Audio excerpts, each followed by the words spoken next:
so long. We're so damn excited that we put it in a song. Don't need no check downs. Give me big hits and quarterbacks. Keep your fantasy team from falling off the track.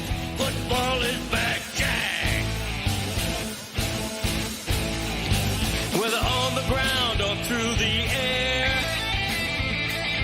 when the chips are down and you throw a prayer, when your team is primed and on the hunt, it's 4th and 10, you refuse to punt. When the shoulder pads and helmets crack, that's how you know that football is back, Jack. Let me hear you say, football is back, Jack. This high is wild and out of control, and we're gonna ride it every week till we reach the Super Bowl. Don't need no check downs. Give me big hits and quarterbacks. If you say this game's the best, I'll say it's a gag. Football is back, Jack. Football is back, Jack. Football is back.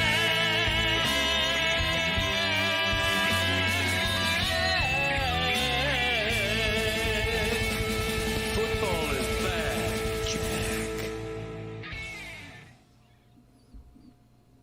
Yo, where's Dan? For real. Like, where's Dan at? It's Monday. There's a lot going on here. Not like him to... Wait, what's going on here? What's going on here? Good morning, class. I'm your substitute teacher, Mr. Al-Hassan. Mr. Le Batard will be out today. We're going to be watching a movie.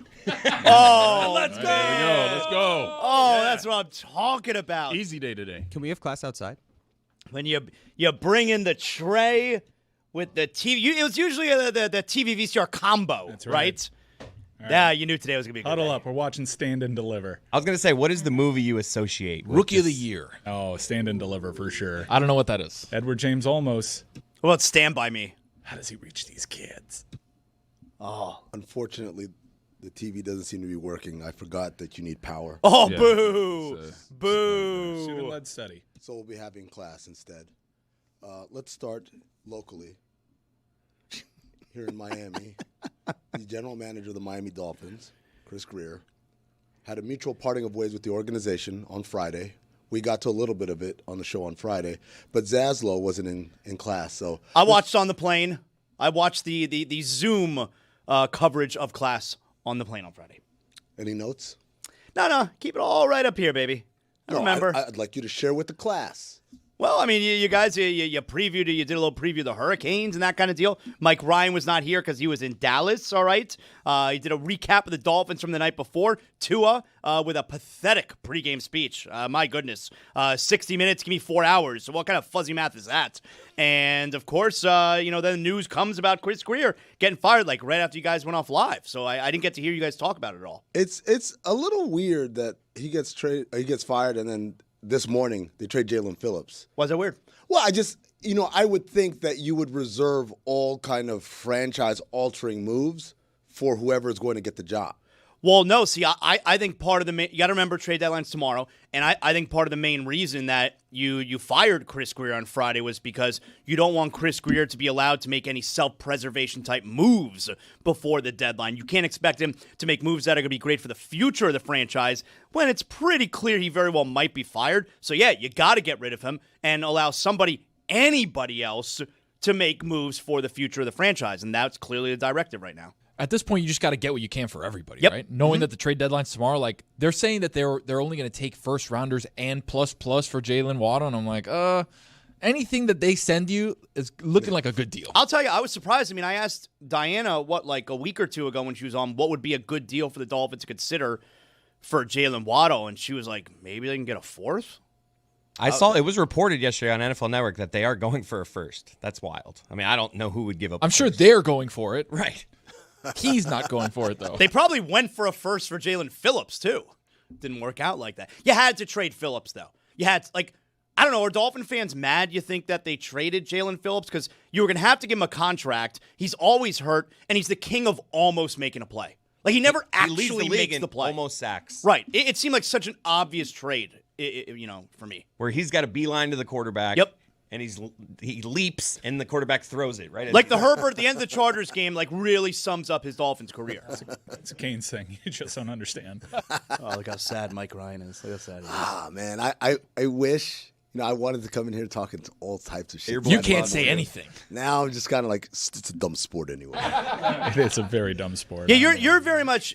So I mean, I have the impression because I don't know you too well. I'm getting to know you. You seem like an alright guy, and I'm getting the impression you're the type of friend you love to talk shit about your friend who is suffering because of something that happened in sports. Isn't that everyone here? See, I don't do that. I don't like that. It doesn't make me. You're feel above that? No, it's not about being above it. It's about like I don't know. I feel bad for my friend when he's down like that. I don't derive joy from kicking him when he's down. The only grace you get is if your team is bad and then they lose. But when your team is good and they lose, oh my God, the nectar of the gods. the good stuff. So like you like that Mike Ryan is upset right like that. And granted, I wanted the Canes to win too, obviously, but I don't know. I don't take joy in my friends being really I'll angry be honest, in this or particular upset. case, not so much because I was really looking forward to whooping his ass in Charlotte. Like, I had, like, this whole fantasy that me and Mike, gonna be in Charlotte, and, like, I'll be in my Georgia Tech gear, he'll be in his Miami gear, I'm like, and all this, and then at the end I'd be laughing and Mike would be sad, and now SMU has stolen that sadness. They've stolen that sadness, the ability to deliver that sadness from me. I'm going to file grand larceny charges against Southern Methodist University. Not very Methodist of them, if you ask me. Stealing? I think I'm in the minority in that regard, though. That, like, I don't send the text messages taunting my friend who is hurting because his team lost. I do acknowledge I think I'm in the minority there. I don't send text messages. I just make montages of the things that they said before, which will be ready later in the show. Good start from you today. Thank you. Tug message. We're not talking World Series? Yeah. Can we honestly? We'll get there. We will. It was so good. It was good. It was good. We'll No, get there. not good. It was Great. good. It was a lot better than Let me just good. say. Let's One of the talk- best baseball let me games. just say. Downplaying That was that, such a man. great baseball game. Let me Let's just talk say about right it, now. please. This World Series. Can we all all the time. agree my man was safe? Which man? At home? No. Vladdy? He was not. He was not The safe. Safe. foot came He off was the out. plate and then he Safe. got Millisecond. back right before. You know what a I don't know. millisecond is? You I know like what his we needed? perspective, though. Let's talk about it for 3 hours. What we needed was a low angle. Behind the plate, low angle, so I could see the daylight between the catcher's foot and the plate. It was a clear replay. I don't know how clear. I don't know how clear. I don't He's know starting to angles. sway me. Angles, baby. Camera angles. They can show you anything. They can trick you anyway, but, like, if you get the right angle, that's what we needed, a three-dimensional. We needed right behind the plate at ground level, right here. Show me daylight between his foot. We had it. No, we So didn't. you needed the angle that proved that he was safe. Yeah, pretty much. Oh, okay. Video team, let's spend a half hour trying to find this angle. And They bring don't have down. it. No one has it. You know why? Convenience. Do you guys know that when a team that plays in Canada is in the World Series or in the finals, did you know that the ratings count as 0? You sound like the Peepo of Canada. I'm just saying.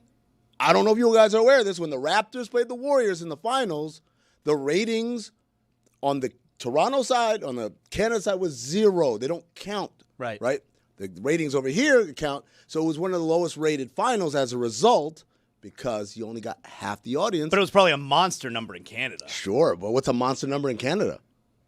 I think I saw that the World Series the other day got like a 20 in Canada. That's right. Yeah, Adnan, which seems Adnan like brought a it up. really big number. That's like 5 people, 6 tops.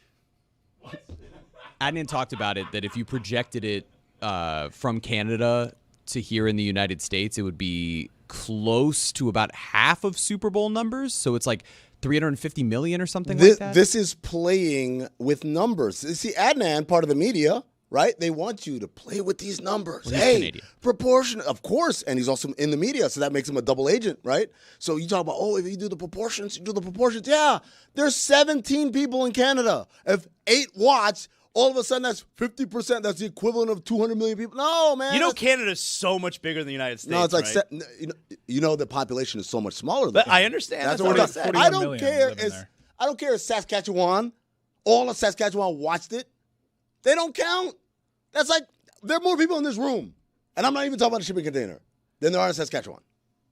You can. Saskatchewan expert, Amino Hassan. Yeah, put it on my bio. And so this has something to do with the World Series being one of the greatest games ever played, but not being one of the greatest games ever played because of this play. It's a great game. See, this is a bad angle. Too high. How's it a bad angle? Too high. How can I see the daylight? They have other angles too. Where's the ball? The ball's not in his mid either. Yes, it is. No, it's not. Oh, look at the daylight. You see the daylight? What are you Yeah, but talking the about? angle. The angle. I can't. You guys don't understand. No, what I'm from saying. The this spikes angle- on the toe are down on the They're plate. not. So Very obvious. out. If we were lower, if we were ground level, we'd see that, like, from this angle, it looks like I'm touching my laptop. But if you go like this, like, oh, no, he's not. Right? It's because it's an above angle. You can't really tell if there's contact or not. I can't believe you guys are fighting me on this. I can't believe it either. Keep talking it out. What happened in that game, Mike? What happened in the Look, Miami. They fooled everybody, Miami, this year. So you guys got to suffer that indignity too, because this felt like a special season. Miami looked a certain way, and then the same thing happened. That's happened really the last 4 years. Is Miami has its tendencies. They put up enough film. Teams know what to expect. Miami doesn't really adjust to the adjustment, and also there's this weird haze of when they meet adversity, they don't meet the moment. They kind of look for any kind of excuse to get out of it. Now, they still should have survived that game. Unfortunate that I'm not going to be a 40-year-old man complaining about the officials, but there was a strange game. What does your age have to do with it? Well, you reach a certain age where you don't want to be like the ref cheated guy, but it was you put it in their hands. You got to make catches. You got to be disciplined. I don't know why this center keeps playing. He very clearly cannot adhere to the rules of the game. Really, really a huge bummer. It felt like a special season. We know that when Miami meets its ceiling and plays clean football, they can hang with anybody in the nation. And it just sucks. This felt like at least a college football playoff team. Now a month is an eternity in that They have sport, no chance of done. but it does. Yeah, well. I mean, do they though? Look, man, Alabama got blown out by a really mid-Oklahoma team, and 12 days later, everybody was saying how if they were in the playoff, they'd win the national championship. A month is an eternity, and you have the weird situation where they have a win over Notre Dame. Notre Dame is cruising right now. Yeah. The committee's going to want to put Notre Dame in, but Miami's head-to-head matters. I don't think the season is necessarily over, and quite honestly, I really am curious to see how this team responds, because Mario Cristobal is a big, culture, discipline, toughness guy, and the team is not reflecting that. And I thought we had the locker room right, so they need to respond. Let me ask you this question. You said they didn't make the adjustments to the adjustments, which seems to be a thing. I'm a basketball guy. When I hear that, I think of Mike Budenholzer, who really good coach, smart coach, but it's philosophically opposed in general to making adjustments. Because he's like, if we do what we're supposed to do, it doesn't matter what they do. That's kind of his way. Is that Mario Cristobal, or is Mario Cristobal just not good at making adjustments? Seems like both.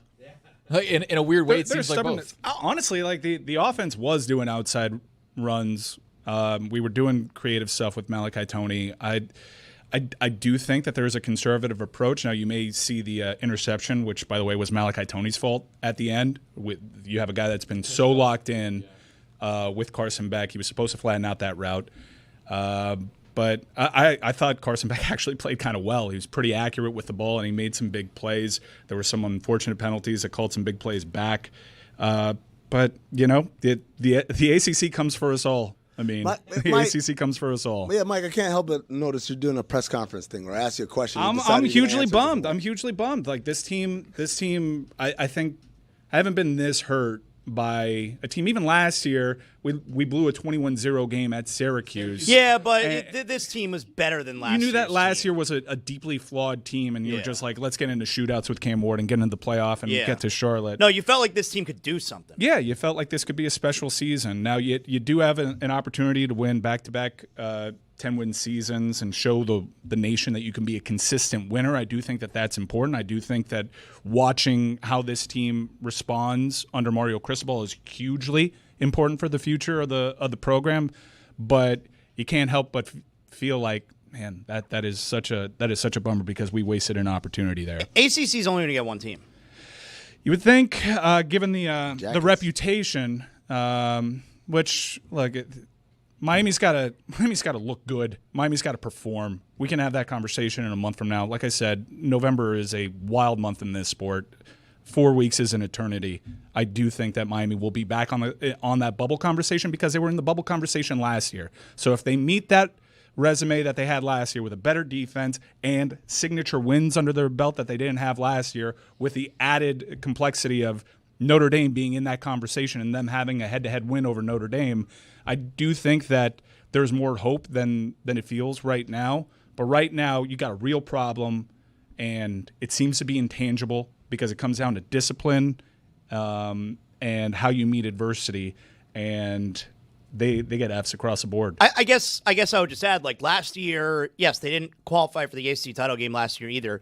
Did they finish third in the ACC before that game? Like, were they the first team out? Yeah, it was screwy. You had like right now, in the mix. Because right now they're seventh. No, they have no shot at Charlotte this year. No, I'm not talking about a shot of going to Charlotte. I'm talking about, will the committee look at them as a team to give an at-large bid? They didn't last year when they were third in the ACC. They did look at them last year. The conversation was South Carolina, right. Alabama, Miami. I mean, they didn't put them in. And right now they're seventh in the, like, they're not going to vote in the seventh best team in the ACC. You're going to have teams that have 3 losses in the SEC that they're going to be dying to put in. And I do think that there will be an interesting conversation. And they're going to be dying to put Notre Dame in. Well, that'll be interesting to see how that the head-to-head has to matter. Mm-hmm. It has to. I think it would be pretty BS. Well, how much does the head-to-head matter when the game literally happened at the start of the season? The head-to-head has to matter. But it's never mattered at the start of the season. Like, that's been the thing for every team when it comes to the playoff, is you judge the team based off who they've been. Yeah, you're a different team at the end of the season than you were at the start of the season. We can have that conversation 4 weeks from now. They're probably going to lose another fucking game because they're so undisciplined. Like, it seems like a ridiculous conversation right now when you got the most emo goddamn team looking for any excuse to give up. What were you most angry about in the end, if you had to pinpoint one thing? The penalties. You look at that box score, you're wondering how the hell you lost that game. SMU ran for 23 yards. Most of that was in overtime. I was really disappointed that they seemed to quit after the interception. I was disappointed that they still have this conservative approach to not trusting the quarterback. Carson Beck's going to throw interceptions. You got to live with that. You got to let the guy go. But really, it's the penalties. We gave up 100 yards in penalties. Now that. I think Tim Reynolds pointed out that crew has done a couple of Miami games, and Miami has been called for 21 penalties, and their opponents have been called for 6. Do fans of other schools and other conferences complain about their officials the way way that the ACC fan complains about ACC officials? ACC officials are bad. Look, Ruben Bain gets held all the time on that illegal man downfield. This wasn't even a conversation because the cameras didn't catch it. Malachi Tony straight up got tackled. He straight up got tackled while he's running a route. Not a conversation. They pick up the flag on the DPI on Keelan Marion. Are you mad about the 4th down rough in the passer? Yeah, that was bullshit. Hugely mad about the rough in the passer. Lightfoot holds him up. That is, come on. That is not the spirit of the law. That was BS. Miami could have survived that game and taken the lessons from it. I'd kind of like the officials to understand the situation in that spot. But ultimately, you had an opportunity to control that game. You blew it. And you put it in the officials' hands, and you deserve to lose that. Why are you making a face? Look, I understand why people are super happy, but but look at him. He's making a face. Yeah, we got a bunch of peepos over here. Come on, bro. The zebras, bro. What are we doing? Lost the second game what again. Another ACC loss. I mean, that's what this program does. You lose in conference games, and you don't make it to Charlotte, and then you don't make it to the playoff because that's what Miami is. What happened They're to a team UCF that's this just on the weekend? outside. Oh, the UCF Knights don't exist. The UCF Citronauts exist, and they're undefeated. Okay. They're 8-0 in the history of their program. What? Space Week. UCF got beaten 30-3. Yeah, bad program right now. I'm not going to do that. Doesn't matter. I honestly don't think We didn't have any that at all. expectations. No, everything. But you have championship expectations. Everything that Jeremy said was true. I think that this season feels especially disappointed. It's a byproduct of how this program got our hopes up. And there's a lot of people with egg on their face. A lot of the smartest people that cover this sport all thought Miami was for real, and they folded. It's really sucky that over the last 2 years, when this team loses, they lose inside the margins and one-score games, and there's always a play or two that could change a season, and it's just not breaking their way. And quite honestly, it's the lack of discipline when you have a disciplinarian head coach that drills that all week in practice, and yet you still play the same guys that keep making the same mistakes. There's got to be accountability there. He's got to show something. I gotta say, for the audio audience, y'all can't see this. No, I'm devastated, dude. No, it's not just devastated. You are doing textbook press conference behavior. You haven't made eye contact. I can't. With anybody or even a camera throughout that entire soliloquy. No. Although you are looking around as if you are looking at different people to talk to, but none of them are ever the camera, and none of them are any of us. I'm bummed. I haven't been able to shake it. It's a crushing loss. Loss. That's the other thing about college sports that fascinates me. Is there any other sport in the world where ultimately the championship or who competes for the championship is decided by a committee that says, not you? No. When you think about it, it's incredibly weird. Like every level of sport in the world, we all go, we compete, and then, okay, those guys are the winners. I do think it's really ridiculous, and it kind of boggles the mind for someone to speak like they know what's going to happen 4 weeks from now in this sport. Sure. I mean, the CFP took so many twists and turns in the final 2 weeks last season. So that's you trying to make it sound like the Canes still have a shot here. I think if they put up 4 straight weeks of playing clean football and having a 10-win season, we'll find ourselves in the exact same debate that we had last year with a much better hand, with a Miami team that's lost 2 games by 1 score. On the outside looking in. We'll see, Jeremy. But for the meantime, shut the fuck up. Marking it. I'm going to put everything Jeremy said was right in the club. What? So going back to the Dolphins. So you guys are telling me this is fire sale time now. Like, everything must go 80% liquidation. Yeah, every man for himself kind of situation right now. Yeah. Like I said, trading away Jalen Phillips was an obvious move. You can't possibly pay him. It'd have been so stupid. All right, so there you go. And the next one they should move on as well is Bradley Chubb. Like, there may be someone there. Like, Bradley Chubb's best days are behind him. All right, if like Phillips got a third, what does Bradley get you? 4th, maybe. If that? Because you also got to understand, like, Bradley Chubb makes some money, so 4th, maybe. And if someone wants Matthew Judon, come get him. I mean, the Dolphins picked him up off the street at the beginning of the year. I would trade all 3 of the pass rushers there.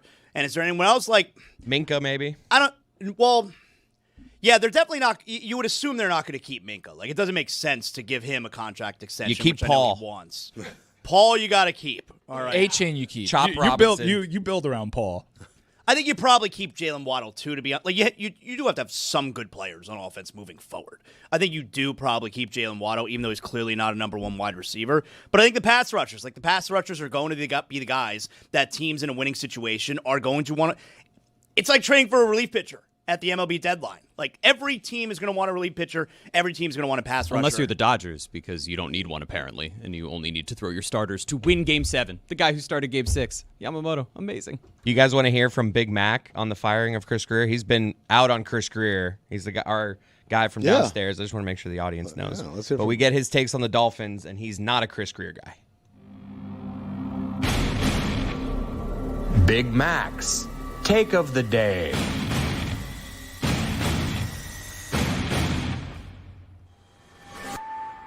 Oh, yeah, we got rid of the Joker. Next is Batman and Robin. And you know who that is. Mike McDaniel and Tua. Big Mac's take of the day. Oh, that's a very well-crafted take, man. I love him just... I love him just... Batman and Robin, huh? He goes, and you know who that is. And then I keep walking, and he's like, it's Tua and McDaniel. Yeah, he wasn't done. Just in case. No, that's a good take, man, because some of the listeners are like, wait, who's Batman and Robin? And then he breaks it down for you. You know who that is. The It's reports, Tua and McDaniel. The reports out there really make it sound like Stephen Ross may tell the new GM that he wants to keep Mike McDaniel after this year. That's kind of something we were talking about earlier. It really sounds like that. This month. It was like, why don't you just keep him, have the new GM kind of build players around the system that worked a couple of years ago, right? You scored 70, you had the best offense, 2 or 3 for 1,000, trillion yards. Like, it works given the right players in the system. Now, the problem is, did all the NFL defenses figure it out, and now the system doesn't work? Where's Ryan Tannehill? He never got hired. At home, yeah. He's like, I'm too good for this backup. And then, like, just never. He's just chilling, right? Yeah. Now he's like 40 and cracking a beer. 40? I think he's like 40. Ryan Tannehill, man. That dude's old. Flacco's 40. Flacco. How about Flacco this weekend? Look, I know they lost. That arm is live.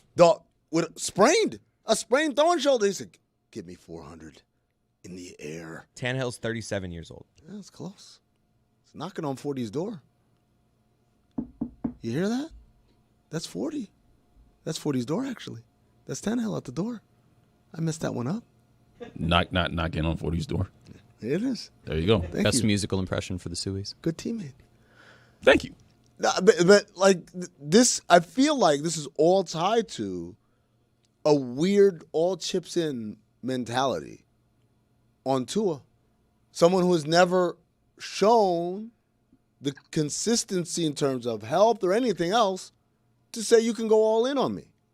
And I like that's the part that I keep going back to, how they managed all of this from the beginning, from the very first time he had that concussion, and that season was magical, and then it was kind of ruined, right?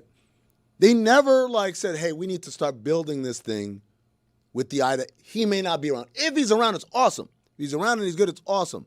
But if not, we have contingency plans of winning games, whether that's with a competent quarterback, backup quarterback, whether that's with others facets of the game. They never did that. It was always like, if Tua's out, we're screwed. If Tua's not Tua, yeah, we're screwed. but I would add, like, how many teams in the league have a competent backup quarterback? Like, this is every team. When your starter gets hurt, you're completely screwed. That's no one's like, all right, nice. We got a good backup. He'll come in and win us some games. No one. No. But it's not about winning us some games. It's not about, oh, this thing keeps humming. It's that shit doesn't fall apart completely the moment we have a backup in there. Like you could say how many teams have like a guy who could come in and win games. How many guys are going to do the Matt Castle 12 wins or whatever? Sure, that's a rarity. But in terms of, can we just not completely fall apart? I don't think that's I don't think you're right when you say. I mean, look at San Francisco, right? It's not that Mac Jones is amazing. Oh my God, how did we not know? It's that he's competent enough so that this thing doesn't fall apart while Purdy's out. Well, it seems that the coach had a system that was specifically designed for this quarterback. That's what I'm saying, contingency plans, because the system designed for this quarterback is cool, but if this quarterback was someone with a little bit more durability. I'll tell you what bothers me, though. So there's several things that we're reading right now, right? Where McDaniel, it seems like he's going to stick around after this year. He's clearly not being fired during the season. He may stick around after this year. Fight through, buddy. Give me a second. Thank you very much. I Take apologize. all the time you need, man. Yeah. The second part. Yes. Lost my train of thought now. Okay. Oh, no. No, You're on it. We'll You're find on it. it. Hang on. Daniel. Right there. Let's help him find it. Grab that rope. Help me. It's dangling. It's right in front of him. Saying that it's dangling doesn't help me regain my Tua, thought. something about Yeah, it Tua? was something about Tua. Tua? Oh, yeah. McDaniel? So the other thing I'm hearing, though. Why don't you Thank start your point from the start? Okay, the first thing you're hearing is it seems like Mike McDaniel may still be the coach after this year. The second thing you're hearing right now is that Tua, it's going to be incredibly hard to get rid of him. I can't do another year with these guys, with McDaniel and Tua. Like, how does a general manager, you're telling me whatever general manager they wind up hiring is going to come in here, because you'd like to believe that the new guy, hey, do you like this coach? Do you want to keep him? I'm giving you the opportunity. Do you like this quarterback? Do you want to keep him? I'm giving you the opportunity. You're telling me that whatever general manager comes in is going to be like, yeah, of all my options in the world, I like what I've seen from Mike McDaniel. I'm keeping him. And of all the options moving forward, I like what's going on with Tua. I'm going to keep him as well. You and I'm like not a saying, guy who is durable at the quarterback position, who gets rid of the ball quick, who can do all the little things in a smart way, who doesn't throw interceptions because McDaniel schemes you open. How about Stephen Ross? Bring in a new GM, gets him to trade Tua, gets Tom Brady out of retirement. And now Brady to the Dolphins finally happens. He's not doing great at the broadcaster thing. You get that off of everyone's mind. You get him back down here in Miami as the New England Patriots are emerging and the Buffalo Bills seem to be going, the opposite direction, but at the same time are still hanging around at the very top. Beat the Chiefs. Instead of that Big rivalry. win last night. And how about Tom Brady out of retirement? That fixes everything. I like it also because he gets to distance himself even more than he already has from the Raiders. Again, we don't talk about that anymore.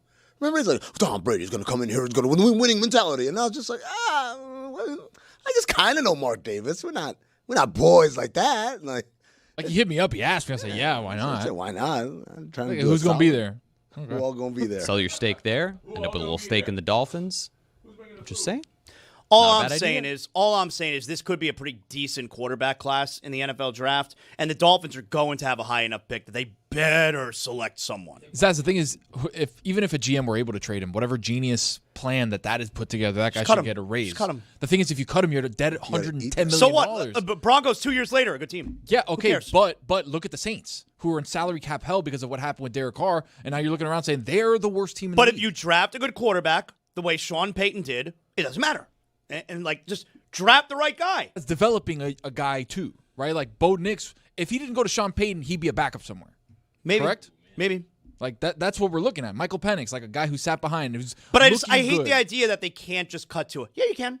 Yeah, you can. Like, they're going to be shitty either way with a dead cap hit or not. Yes, you can. Does Tua have any, not that would bear into your decision to cut him or not, but is there any potential for Tua to have a Daniel Jones, Sam Darnold glow up post-Dolphins? He's so limited. I mean, my case is too, like, I don't think it's, like, I think he's washed. I don't think he's a good quarterback anymore. I think once in a while, once every few games, you'll get a good game, when a couple years ago, was once every few games, you get a bad game. It's the opposite now. Like, I think he's washed. So my answer is no. I don't believe that. I mean, we saw those other guys look pretty washed in their own right. Maybe not in the physical sense. No, I don't think they're washed. I think that we were thinking that they're just not that good. Right. We hadn't actually seen the potential coming out yet. We have seen it with Tua, and he's not that guy anymore. Like, we've seen it with Tua on this exact team. It's the same scenario. So that's why I think the situation's a little bit different. And the reason you look at those guys and see them have success is, like, they always had the physical tools that could make them good. They were big, clearly just in a shitty situation. Guys. Exactly. Tua's in the same situation. Looks physically different, yeah, right? Like, yeah, and he doesn't seem to be a guy that was ever going to all of a sudden figure it out. He figured it out early. Now you have all those guys have crazy arm strength, the ability to move around. That's a different thing than what you get with Tua's skill set. Like, I mean, I know it's a hard thing for us to do, especially when we're talking about football players. And to say, just with us watching it, to say that guy looks like he's playing scared. But how many times during that Baltimore game on Thursday night were there plays made out there where it's like, yeah, he looks like he's scared playing quarterback now. Zaz, what did you think about his comment that, like, about his height? That's the first time I've ever heard, even though for years short quarterbacks were discriminated against in the draft because, he can't see over his line. And it took guys like Doug Flutie showing, like, it doesn't matter then, and Drew Brees. I mean, 2 weeks before that, when's the last time you heard a quarterback talk about the other quarterback they were going against in Josh Allen and say, I'm not as good as him? Yeah, I mean, it is pretty weird. Like, it all feeds into what you're talking about when you talk about fear. It's like, I don't think this guy believes in himself anymore, right? Like, the fact that he's saying, I'm too short to see over the line. I'm like, that's like, you never say that as a short quarterback, because that's the first thing people think when they're trying to evaluate you. You know who's not saying that? Drew Brees. You know who's not saying that? Bo Nix. You know who's not saying that? Baker. All guys that are shorter than him that play really well. Even now, while Russell Wilson sucks, you're not going to hear Russell Wilson never say that. like that. He would never say that. What is Tua's plus attribute? I mean, it used to be that he was accurate, right? Okay. No, like, that's the only thing? Arm strength, no. Leadership, not really. Durability, no. Speed, no. Athleticism, no. His height, no. Arm strength, no. And now apparently he also doesn't get along with the coach anymore. So it's like what is his thing where you trot him out and you'd be like, I'm like very excited that he's going to do X. Yeah. Nothing. We're paying him a lot of money. We can't take a $110 million cap hit. That's and he won't retire. That would solve everything. Just trade him for nothing. Like, if you trade him for nothing, at least it's half the cap hit. I think Barry Jackson put it out there earlier. If you trade him before June 1st, it's like $45 million as a cap hit as opposed to the $90 million it would be if you cut him. No, yeah, that's the problem. You don't think that there's a team out there, not one team, that's desperate enough to or even swap bad money? I think the biggest thing is, if I'm another team, I understand the dire straits the Dolphins are in, and I'm doing the Sam Presti. I'm like, I'll take him. You got to give me some shit with it. You got to give me a couple of picks. So then it turns into, is Tua so bad for your team? No, I'd rather just take the dead cap hit. Absolutely not. Like that's the difference with the NFL and the NBA. Right.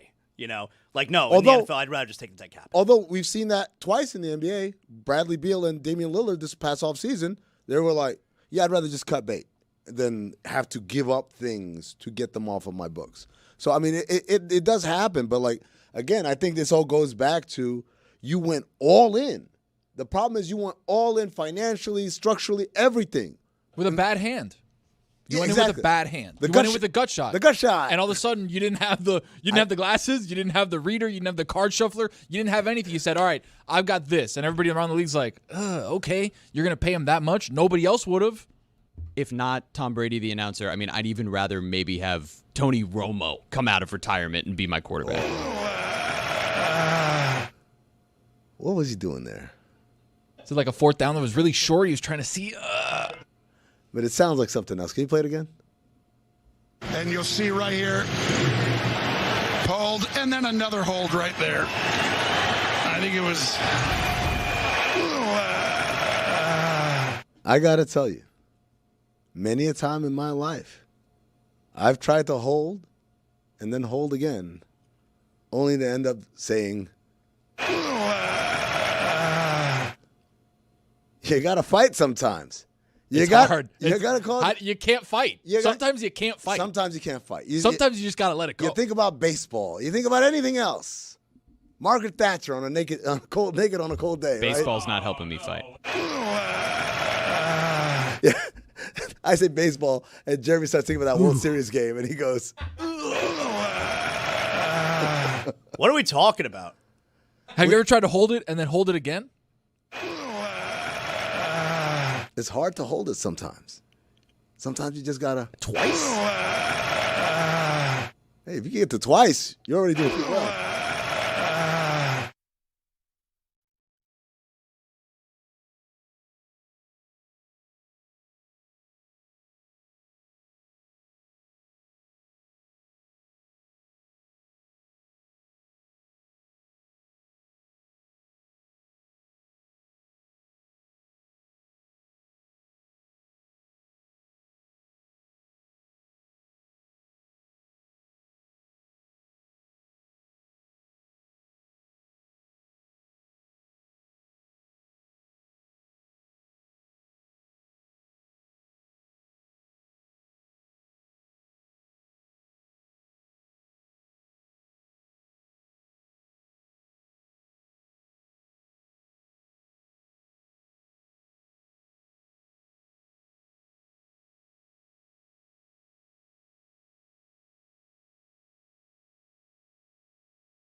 Says goodbye, sweet Clevelander.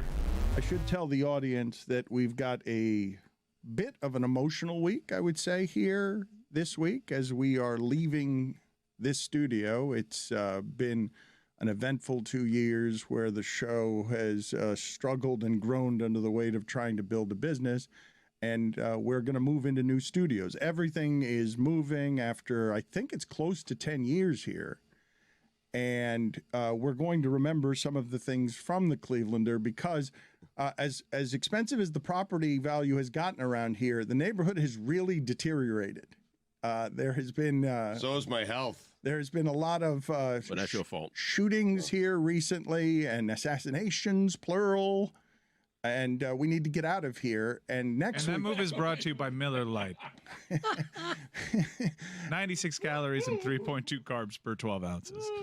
Next week is going to be a little bit difficult because we're going to be in the change, and these are not your problems, they are our problems, but we ask for yet more patience after 2 years of trying to build this thing. We're excited about getting into new studios, and we will remember the Clevelander throughout the rest of the week here because one of the great memories I have, Stugotz, it really is one of my favorites as I've gotten late in life and have learned to appreciate some of this nonsense that we get to do every day, is the weekend before we were going to go on ESPN radio and start with whatever it is we were doing with them. They were going to make this studio look like all the other studios, which is just blue paneling behind us that would be nondescript. And my brother and I spent the entire weekend here putting all of this stuff up. And the reason that it's one of my favorite memories is because I remember the screaming phone calls on Monday when no one had been informed that that's what we would look like, and they didn't want us to look like that. Or no one had given them a heads up, I should say. It's not that they didn't want us to look like that. It's that they were going for homogenized at the beginning, and we put up all these tiles that we're at some point here going to just auction off because they've been here for 10 years representing us as we make a move to become a bigger business. We've got, Mike, do you know how many employees we have now? I don't know how many employees we have now. I walked into to today's pre-production meeting and I was a little stunned at how many people were in that room, considering it's just jarring seeing how we've started. And there was a lot of people here when we were doing HQ. It was even tighter back then in many respects because we had the equipment. But I think the stark contrast is from the pandemic days when ESPN would only allow you and me in these studios and people were zooming in. So maybe I'll have fonder memories when we get out of here, and I'll look back on some of the stuff that we did here and created here fondly, but I cannot wait to get out of this godforsaken building, all thanks to Miller Lite. Just 3.2 carbs per 12 ounces. Winner of 3 World Beer Cups. They don't just give those things away. You have said that this place is haunted. You have come in hot from L.A. talking way too much about sponsorships and deals. We are moving. This is a growing business, and part that you left out was the answer to my question. How many employees do we have? I don't know. A lot. Yeah, I don't know. Because there's a difference between full-time employees and part-time employees, but in terms of like people that are here, it seems like 87. It's not here, but it's not just here, but it's a lot of people. It's much, much more than what's on air as we try to get up a video. You would think the show would be a lot better. You really would. But it's only gotten worse. Well, the solution to everything is hire more people, and then all it happens is more problems. Well, that's what I've noticed. Again, the deterioration of everybody's health. Yes, that's part of what's hanging over happening. this show. So do you have a top 5 nostalgic, syrupy memories instead of hauntings? Let's do some top 5 lists to celebrate our time here. 8 to 10 years, so Stugotz can be nostalgic, so that Roy can be nostalgic. It's been 8 to 10 years for everybody else. It's been 20 to 30 for Stu. Yeah, it has. It all really in space, by the way. Yeah. Billy can get emotional here. Teach the young ones. I don't want to leave. What? I revealed that today in the garage. Billy said that to me. Yeah, I was having a heater in the garage. He was talking to Cougs upstairs in the garage. I was walking down. Who's Cougs? Cougs. Oh, you know. Do you not want to? I am more worried about them finding a body underneath your desk than I am in Mel Reese. I have a plastic container. I have to take all this stuff today, I was told. So that's why you don't want to leave, because you got to clean up. I like it here. I mean, downtown floods. I don't know if we're supposed to say we're going to downtown, but it floods there, and anytime it rains, I'm gonna have to get a boat or a kayak to get from my car. Is it Judd Apatow sock puppet still over there? No, I think one of the dancers took that. To be clear, we have a day and a time of great hope, and you're already fearing change. It's already not fear, as I'm comfortable here. This place is fine to me. Billy's Fear is brought to you by Miller Lite.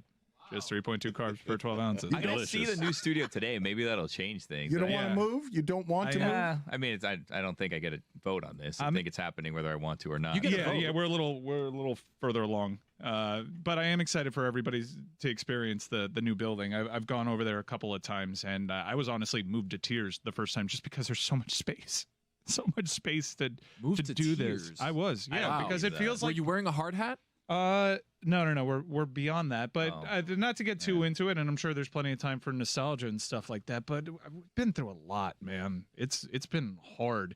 We've been through a couple of different companies and a bunch of different incarnations of the show. I've had really good memories here, and I've had some professional lows that I would just like to remove myself from. I feel like all those emotions every time I come into this building, which is good and bad, and I'm just really excited for a new mile marker for the company. It feels like actual growth because we're going to do this in a much nicer place, and I'm excited for that. All that space in the new building also sponsored by Miller Lite. Killing it. We will get to the top 5. Good contribution so far, Greg. Did you slur? Why did he slur this?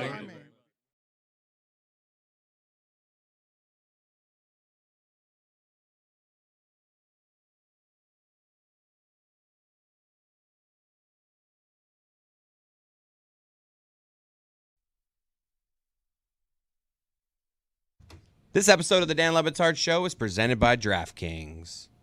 DraftKings, the crown is yours. Oh, yeah. Oh, play action there. Oh, is that what he did? Yeah. Oh, because he's going to run. No, he's throwing it. The crown is yours. Zaz, Yeah. I don't know if you saw this over the weekend also. I see everything. John Morant? Yeah. You see this whole John Morant I hubbub? did. Of course I saw what's going on with John Morant.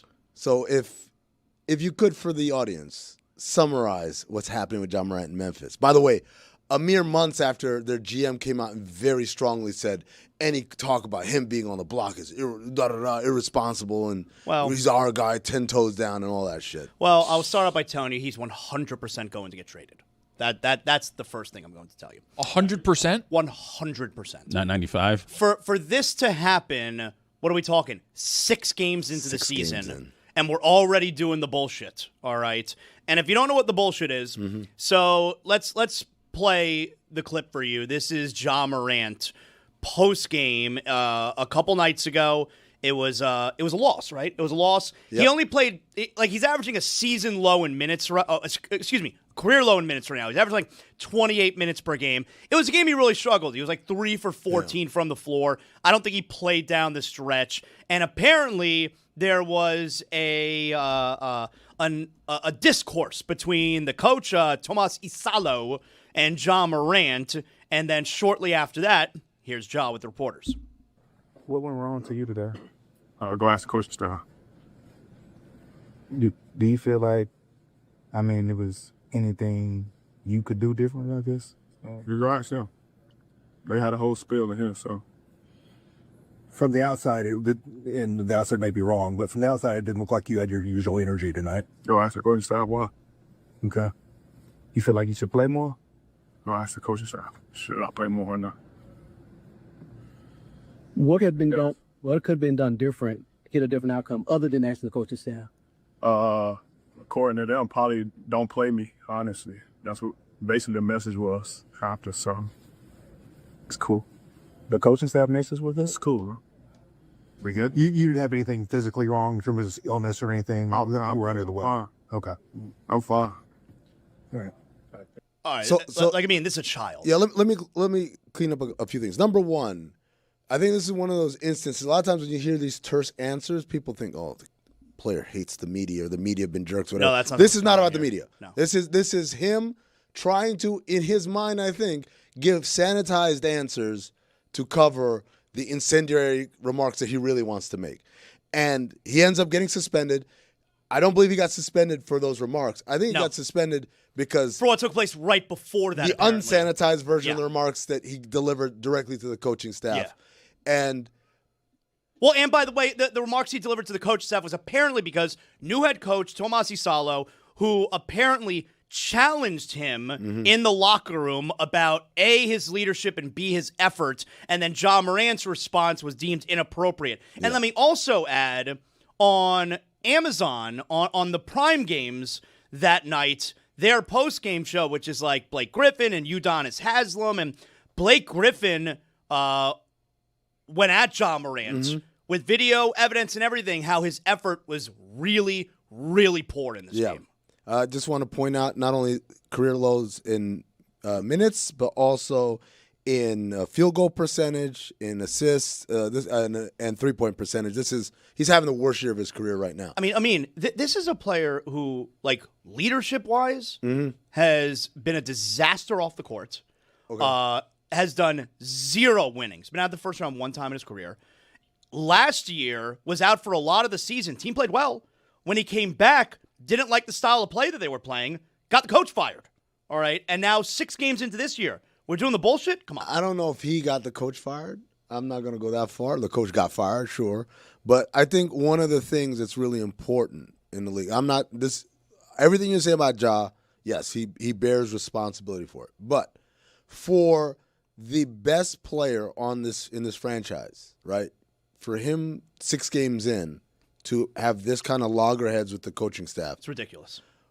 It's a two-way street, though, right? I think one of the big things for an NBA coach is you have to connect with your star player, and it has to happen pretty much the moment you got the job for sure, but day one of the offseason where it's officially mine and now I get to shape it the way I want to.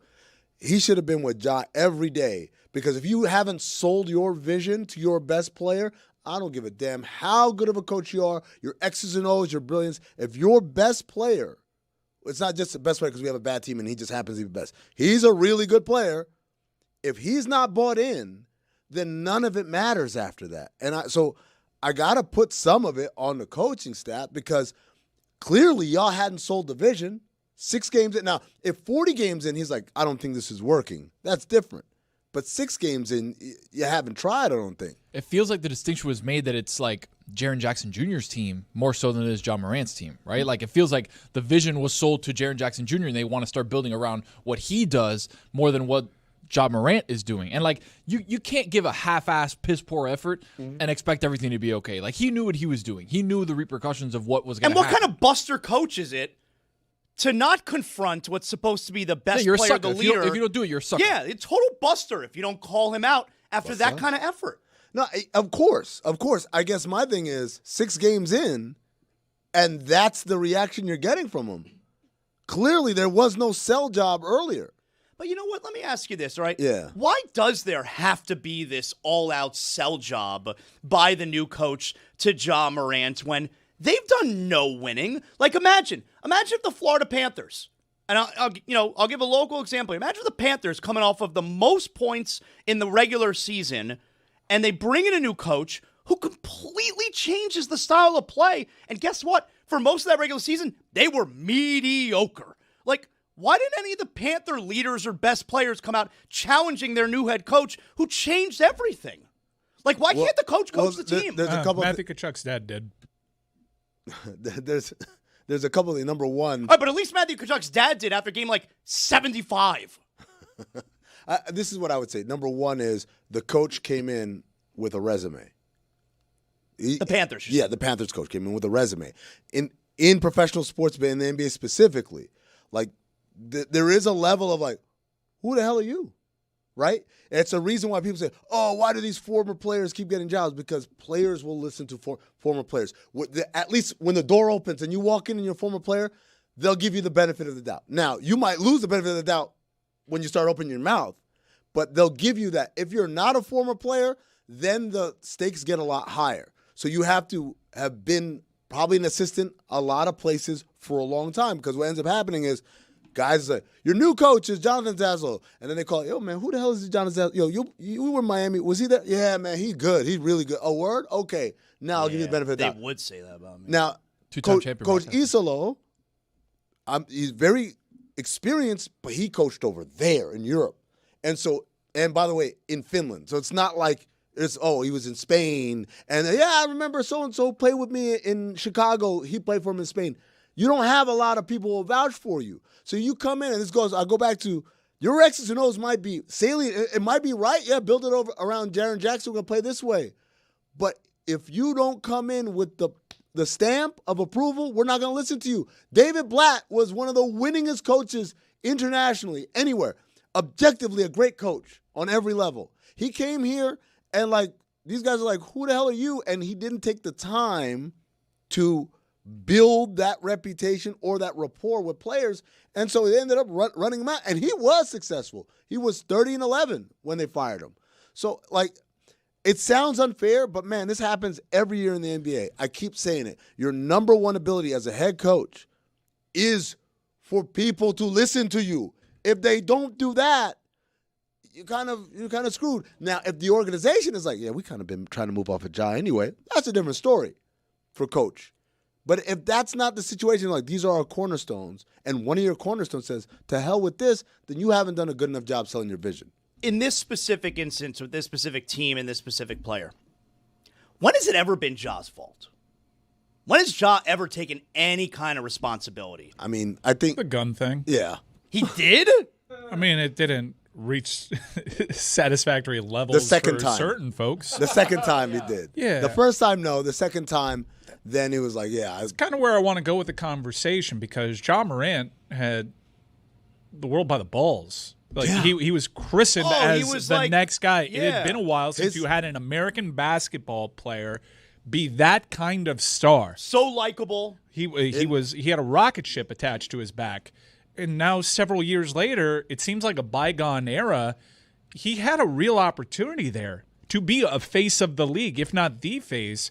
And now this is going down a weird, like, Stephon Marbury type of path where you wonder what could have been. Is this guy going to be a journeyman? Or a bunch of teams going to try their hand at seeing if this guy can be that kind of pro? There are going to be teams that line up for it. Well, you got one on your shirt. The internet likes to think that this is a perfect fit. I'm glad you said that because I wouldn't go in that direction, me personally, but the Heat are 1,000% going to try and trade for him. Really? Yeah. I mean, they're culture fit. What do you think of that? I think Pat Riley's going to try and hold, but eventually. Is the other issue, too, is like there's no adult in the room in Memphis? Right? You look around, like Desmond Bane was kind of that guy. Jaren Jackson Jr. not really that guy. John Morant not that guy. Like, they pay you to be the leader of the team. Why can't he be the adult? But you need, you need good vets in your locker room, guys that are going to make sure that you're on the up and up and doing things the right way. And it feels like Memphis doesn't have that, or at least anybody of note or repute that would actually be worth listening to. I would say absolutely going back to the original gun thing. Like, there were warning signs leading up to that, notably the incident with the Indiana Pacers and their bus claiming the loading dock. Yep. Yeah. Oh, damn. I forgot about that one. That was a bad scene. Like, those are all things I get it. Again, I'm very much for personal responsibility, and Ja has not behaved the way he should have. And I don't think his supporting circle, I think his father at some point, like, which is ironic because I remember interviewing John Morant before the draft. And we asked him, why do you think you're going to be successful in the league? You know, you came from a small school and all that. And he said, because my father is my biggest hater. And I said, what? He said, my father, all my life, everything I've done. He's like, that's not good enough. You think so? And, like, basically keeping him grounded. And I was like, wow, that's a really cool, interesting dynamic. He's got cush slash. And then it just flipped. The kid makes a draft, makes a league, and now the father is like a cheerleader. Just like, yeah, let the good times roll. And that was one of those things where I'm like, yo, if your inner circle doesn't have people who check you, that's an issue. Beyond that, every NBA organization, when you get a star player who is a rookie, I say the same thing every single time. No matter how entitled that kid is, the reality is they don't know what the NBA is. They have no idea. Whatever you do, they're going to assume that this is the NBA.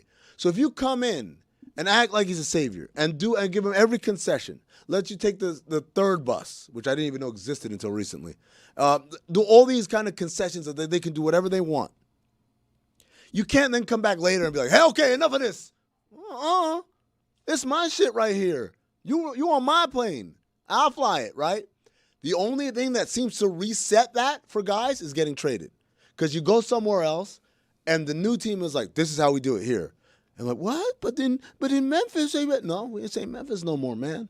And so when you have the kind of precipitous fall that Ja's had in terms of reputation, like you guys said, the guy thought he was going to be the face of the league. He's exciting. And Zaz, I would argue with you, yeah, they have been winning. They're like, winning in our league should not be just, did they win a title? No, then shut the hell up. Oh, but they've been at the first round one time. I mean, but they've had injuries and all that, but they've been winning, right? Like, years and years ago, people got upset. I made a De'Aaron Fox comparison to John Morant, and my thing was like, yeah, because De'Aaron Fox doesn't win shit.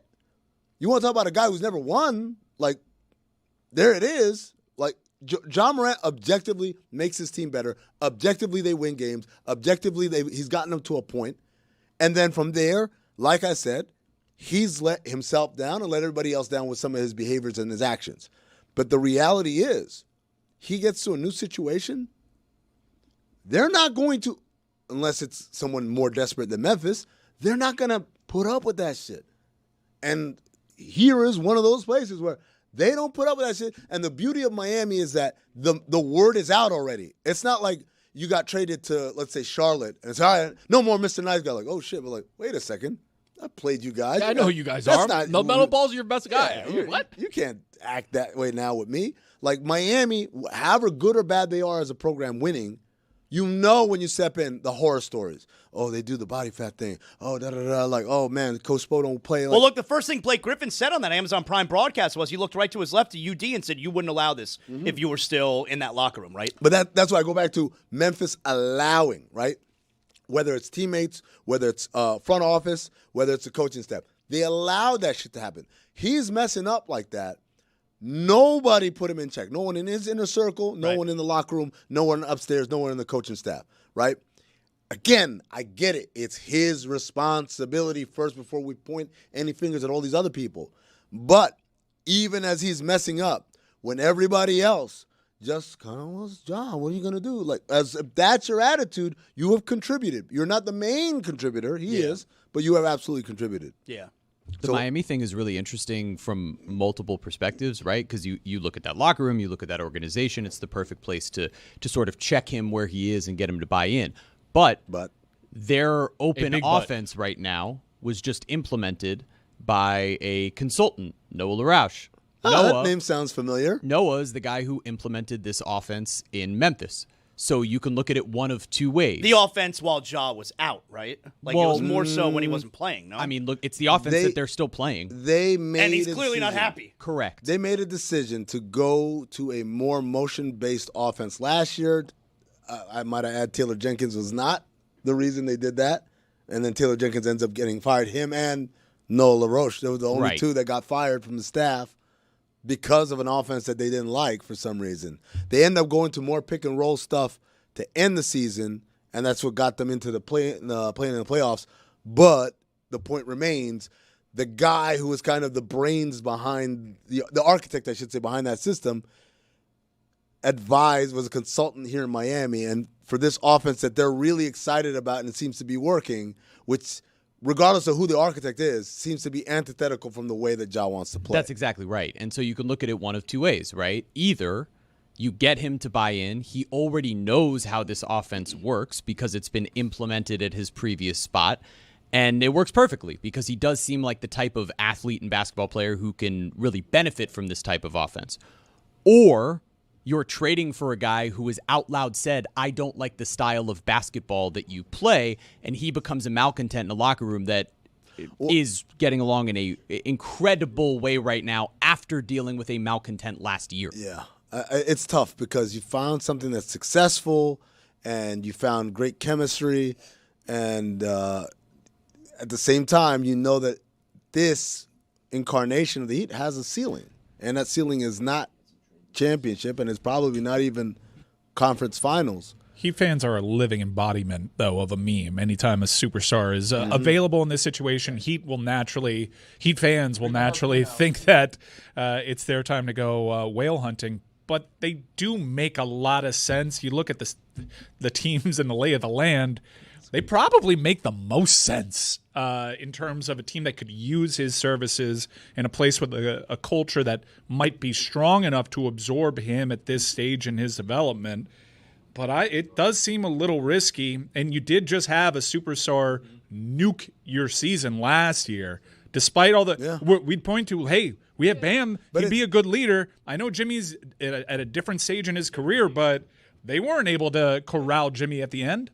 Oh, look, it's Peanut Pete, man. Look at that guy. Hampton Farms' own Peanut Pete just hanging out in the office. This is very exciting. He wants to come in. Does he? He wants to take part in our nominees today for Nuttiest Fan. What? Yo, what up, though?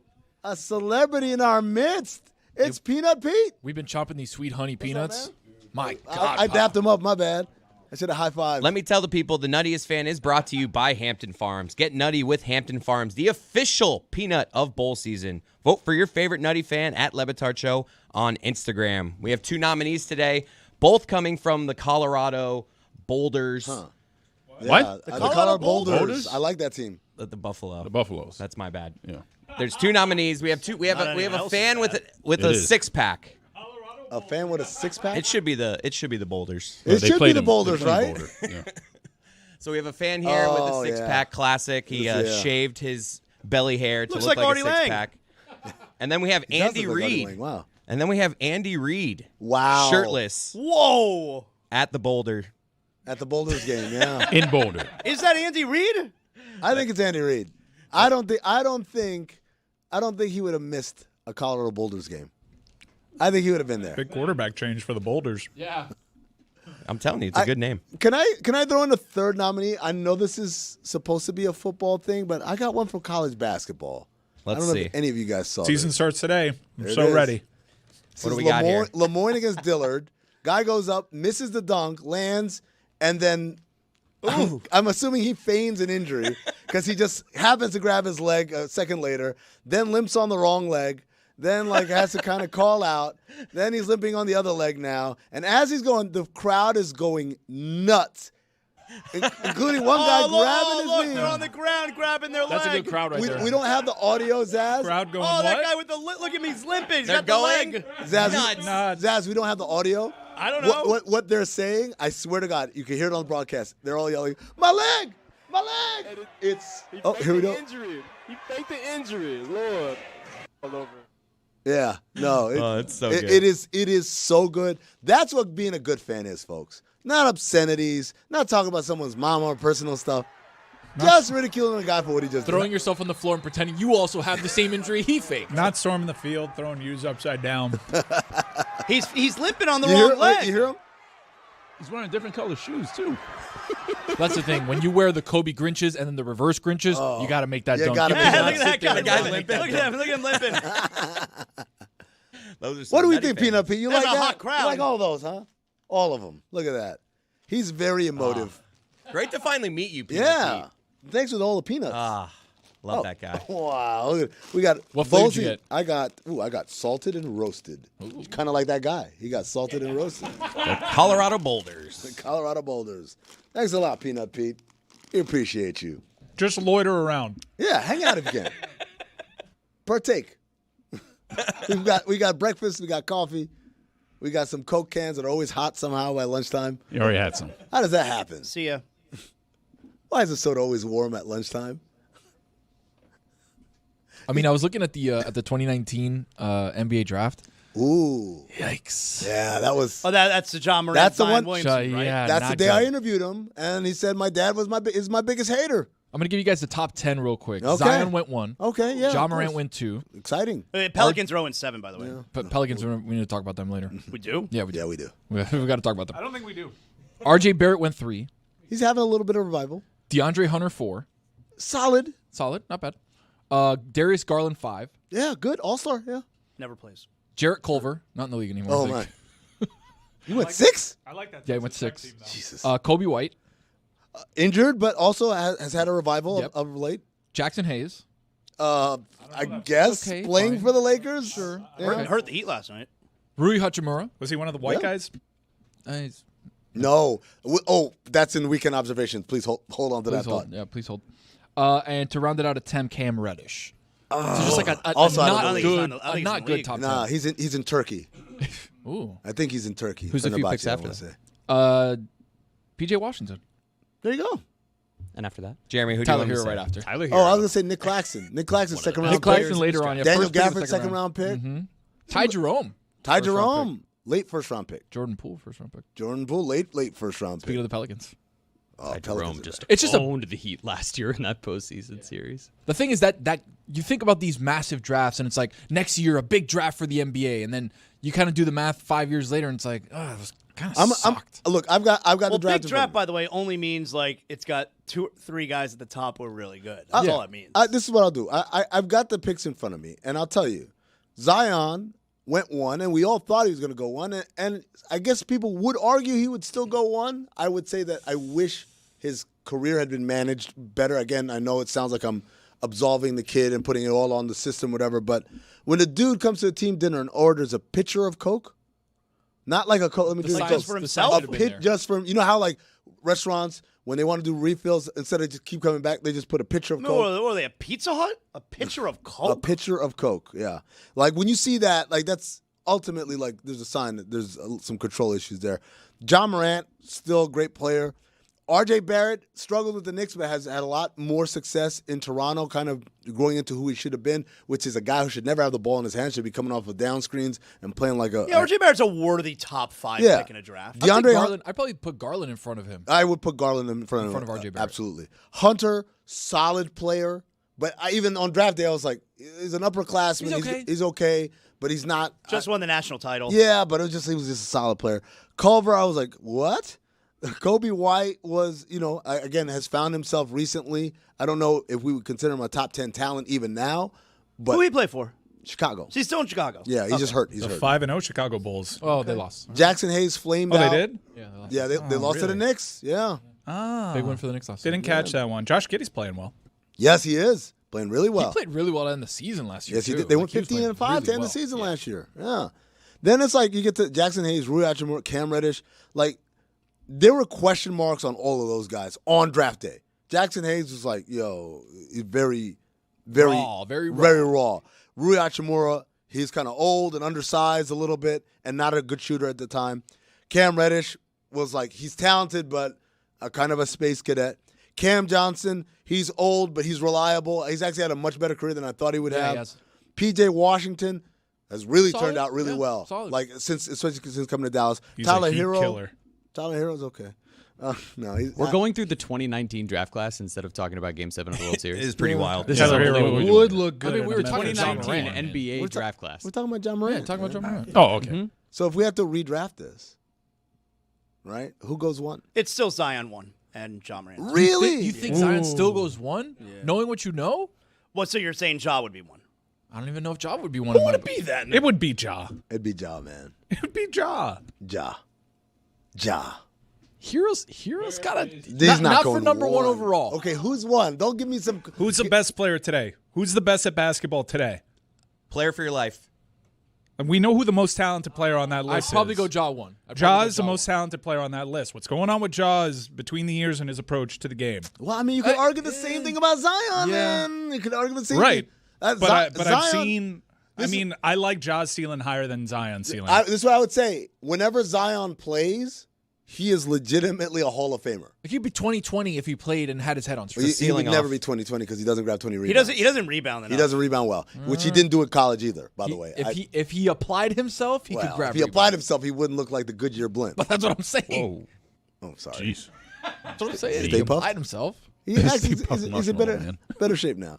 But yeah, I think Zion ultimately, because if we're doing caveats about between the years, then I gotta go Ja number 1 still. But Zion number 1 still. Ja is right there with him, which is ironic because it's kind of how people felt a little bit on the draft day. But then it's like Darius Garland would be 3. And Hero 4. I think Garland and Hero, like that's a toss-up. Yeah. I don't think Garland. Hero be 3 or 4. I don't think so. I think I'd rather have Garland than Hero. Really? Yeah. Yeah.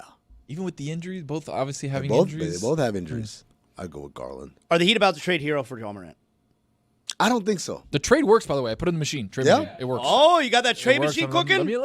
Let me pull it up real quick. I mean, you know about that trade machine? I mean, Tell me about it. Let me ask something. We hear, Andy Ellsberg, the Heat, salary cap, all that stuff. He's amazing at it. Do NBA executives pull up the ESPN trade machine? No, they have their own in-house proprietary thing Okay. that is way more complex and sophisticated. Okay. Now, Real GM, which was the first to have the trade machine, they are one of the proprietary software people. So they have a souped-up version that they license to teams. Gotcha. But yeah, everyone kind of uses something more sophisticated than what we have available. Good business to us. model for them. We get this, we sell it to you. Great business You model. use it. You know we who? get paid. You know who else had a great business model like that? Little outfit called Draft Express. Yes, we do scouting, and then we sell you scouting reports too, and then they turn around and sell it back to the Australian teams and stuff like that. It's a very, very, very sophisticated hustle that Draft Express was going with. You got that NBA trade machine? I got the trade machine rolling, Zaz. There we go. Grizzlies acquired Tyler Hero and Kashad Johnson. Do we have to give up any picks? No picks for John Morant straight up. Wow. And it passes. Yeah, it passes the trade machine. Passes the trade machine Yeah. in money. Yeah. This is one of those ones where it's like you're holding and holding and holding, and she's already gone. She's left. She's like wait, I'm still holding. Hello? I'm still holding. You guys there? Hello? Yeah. By myself. I mean, the Grizzlies would never do that trade without at least a pick or two being involved. I don't know that the Heat would in this scenario move Hero for Morant simply because of, well, A, they know that Tyler is bought into what they're doing, and that does matter at the moment. But B, all we've heard from all of the at least national reporters and even the local reporters is, the Heat are really interested in having flexibility this offseason. Here we go with the flexibility. Flexibility. Don't worry about it. It's the question of whether or not. When's the last time that flexibility mattered? Never. I'm just talking about whether or not you think that committing $42 million and $44 million over the next couple of years to Ja Morant, who presently is all of the things that you just described. Oh, you don't have to. I mean, look, I'm not in on Ja Morant. I think the Heat are going to be, but me personally, I'm not in on Ja Morant. This is when people say this, I always fire back with this. How many times, Mike, you can back me up on this, are people like, we don't want him, and then he goes somewhere and it's like, damn, he's pretty good, man. I wish we had kind of gone after him. Like, Pascal Siakam, one of those. James Harden. Where he thought that they were too good for Pascal Siakam. No. Like, we need something bigger than that. I'm just talking about from what we've heard in terms of what the Heat's approach is planned to be this offseason. Now, they might not have considered that Ja would be available now, and that could change what the thought process would be. I'm not saying that it's impossible. I'm saying based off of what we know today, it would surprise me if a hero for Morant move was made. I don't know about the future. The rebuttal is basically this. You get the flexibility because you hope to add a talent that's as good as Ja Morant. Exactly. It's the old Family Guy bit. Like, a boat's a boat, but the mystery box could be anything. It could be a boat, right? Like, if we're trying to have this flexibility because we're going big game hunting, and here comes big game in the room, and we're like, no, I need this for when I go big game hunting later. And I'm like, I'm big game. No, but not that big game. Not that, Another big game. Or not big game right now or whatever. And like, again, the thing that I always remind people, you almost never get a superstar who's happy with his situation. Like, you're always getting someone where things have flamed out a little bit and their prior stop. Is there a collective package that exists that does not include Tyler Hero? Like, I just wonder, I have the question as to whether or not you can do that, right? Because Norman Powell is here. And he has not been offered an extension either, right? So do you make this move with the idea of, hey, some of those younger guys, Andrew Wiggins, who we all know the Heat at least came in. Better not mention Jaime Jaquez, because I'll tell you what, we're going to have a conversation about Jaime Jaquez. Are you bought in? We're going to have a conversation 6 about games him. in, we're going to have a conversation about him? Cody, I think we're going to have a conversation right now.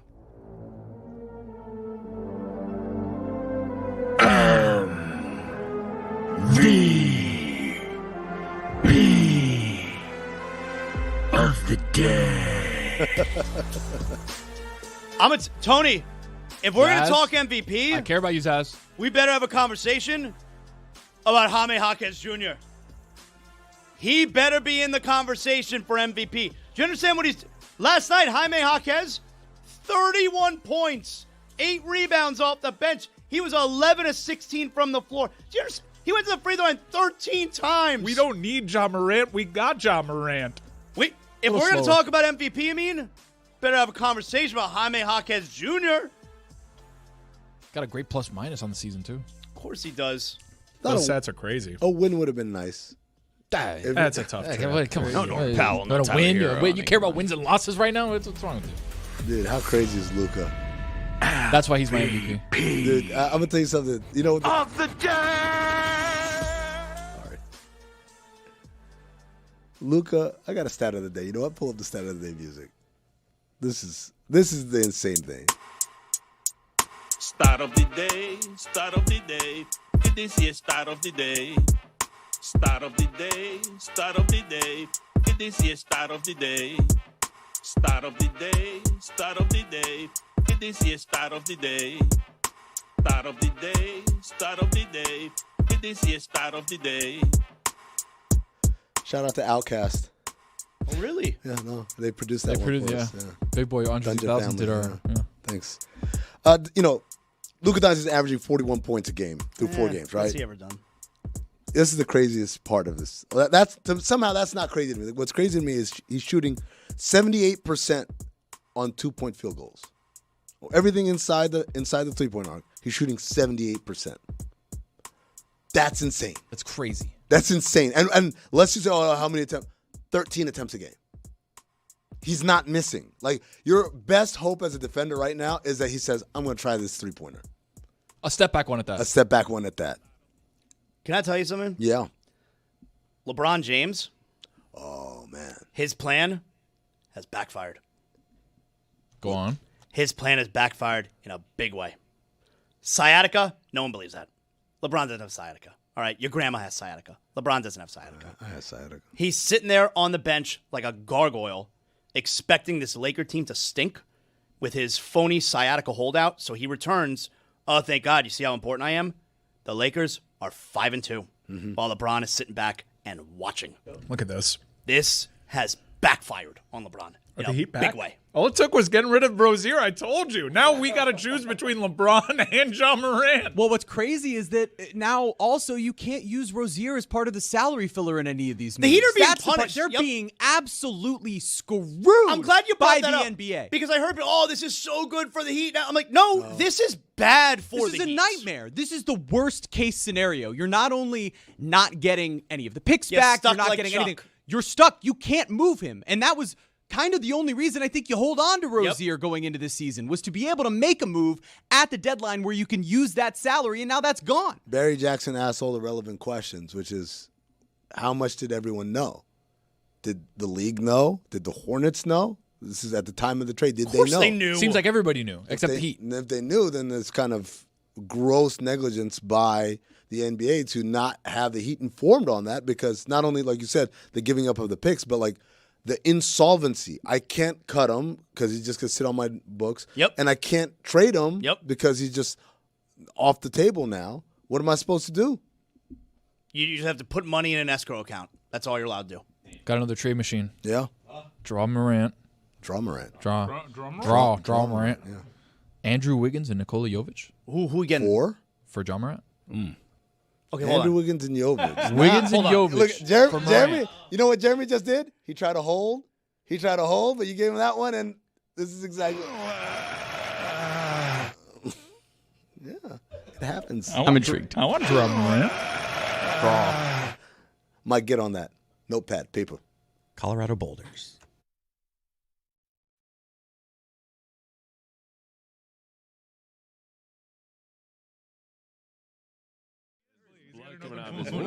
But Billy thinks he looks look great. great, though. It Yeah, looks like he's exactly. had work done. Thank you, Billy. I don't think Billy was being sarcastic. I wasn't. I mean, you have a nice haircut, clean shaven.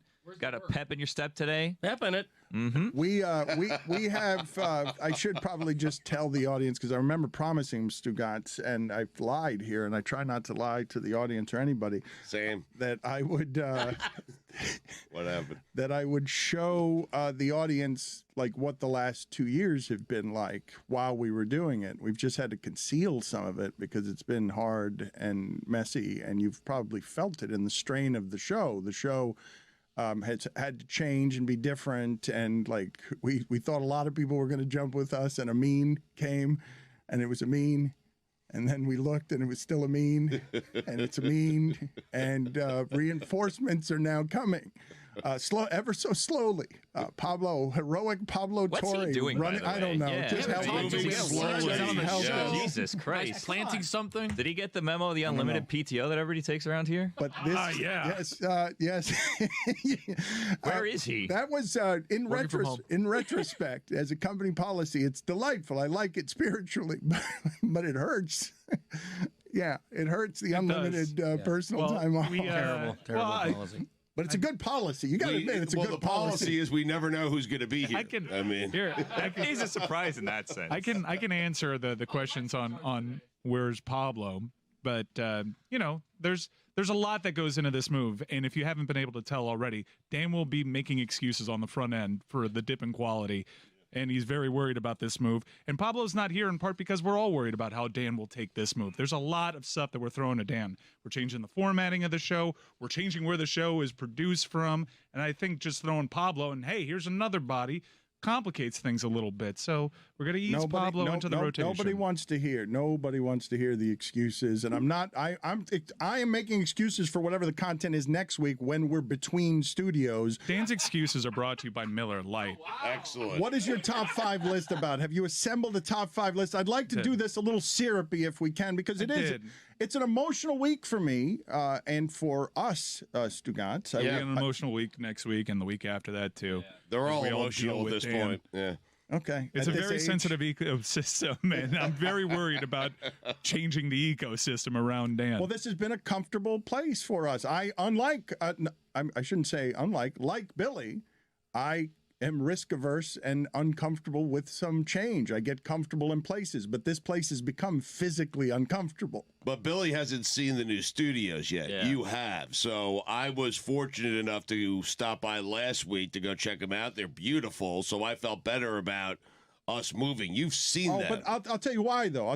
I will tell you why, and this is way inside, but it's Conan O'Brien learned it. Conan O'Brien, when he changed networks and it was a big deal and he became an important person, they walk him into his new studio and it's a beautiful auditorium, beautiful, like the most expensive thing he could ever dreamed.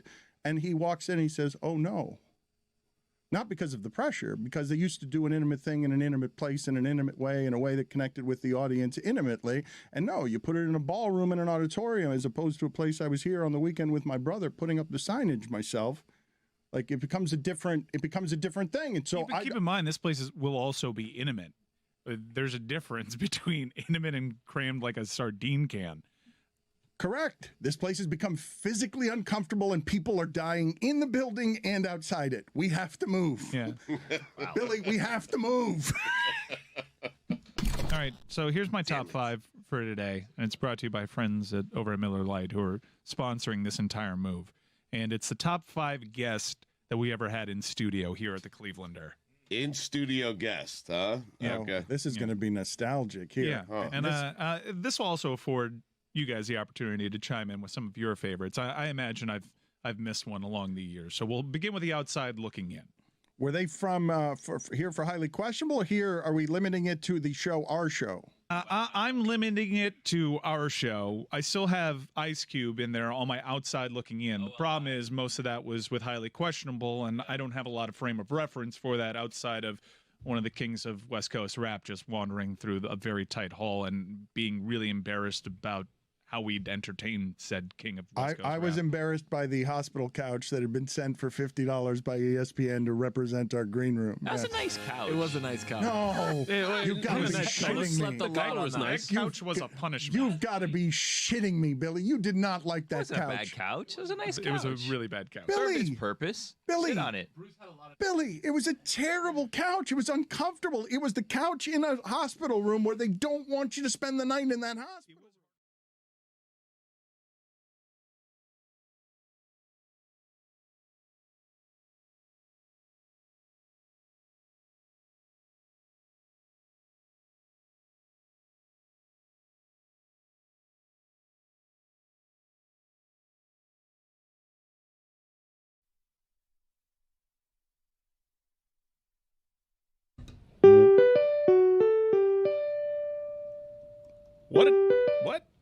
What a day in Kingsport! Wow, thank you. Someone's calling us already on Was the that Zoom. Skype? Was that a Skype call?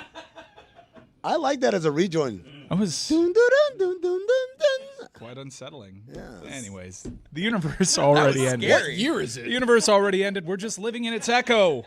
Hey, great day in the NFL yesterday. Those games, Bears, Bengals, Chiefs, Bills.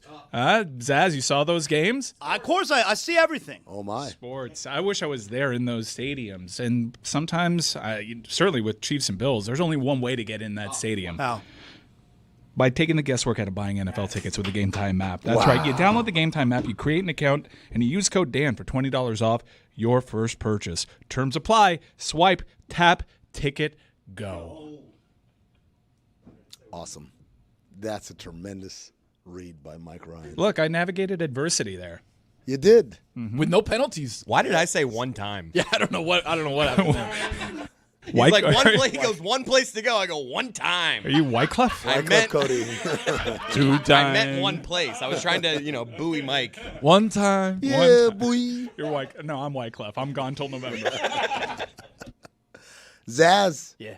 Your kid, it cost him a lot of money, didn't Oh, man. So yesterday, I got home from Jacksonville yesterday, late morning yesterday. I was at the world's largest outdoor cocktail party. They don't call it that anymore. Yeah, they changed it. Yeah, but you know what? You know what? I make my own rules, Mike. That's nice.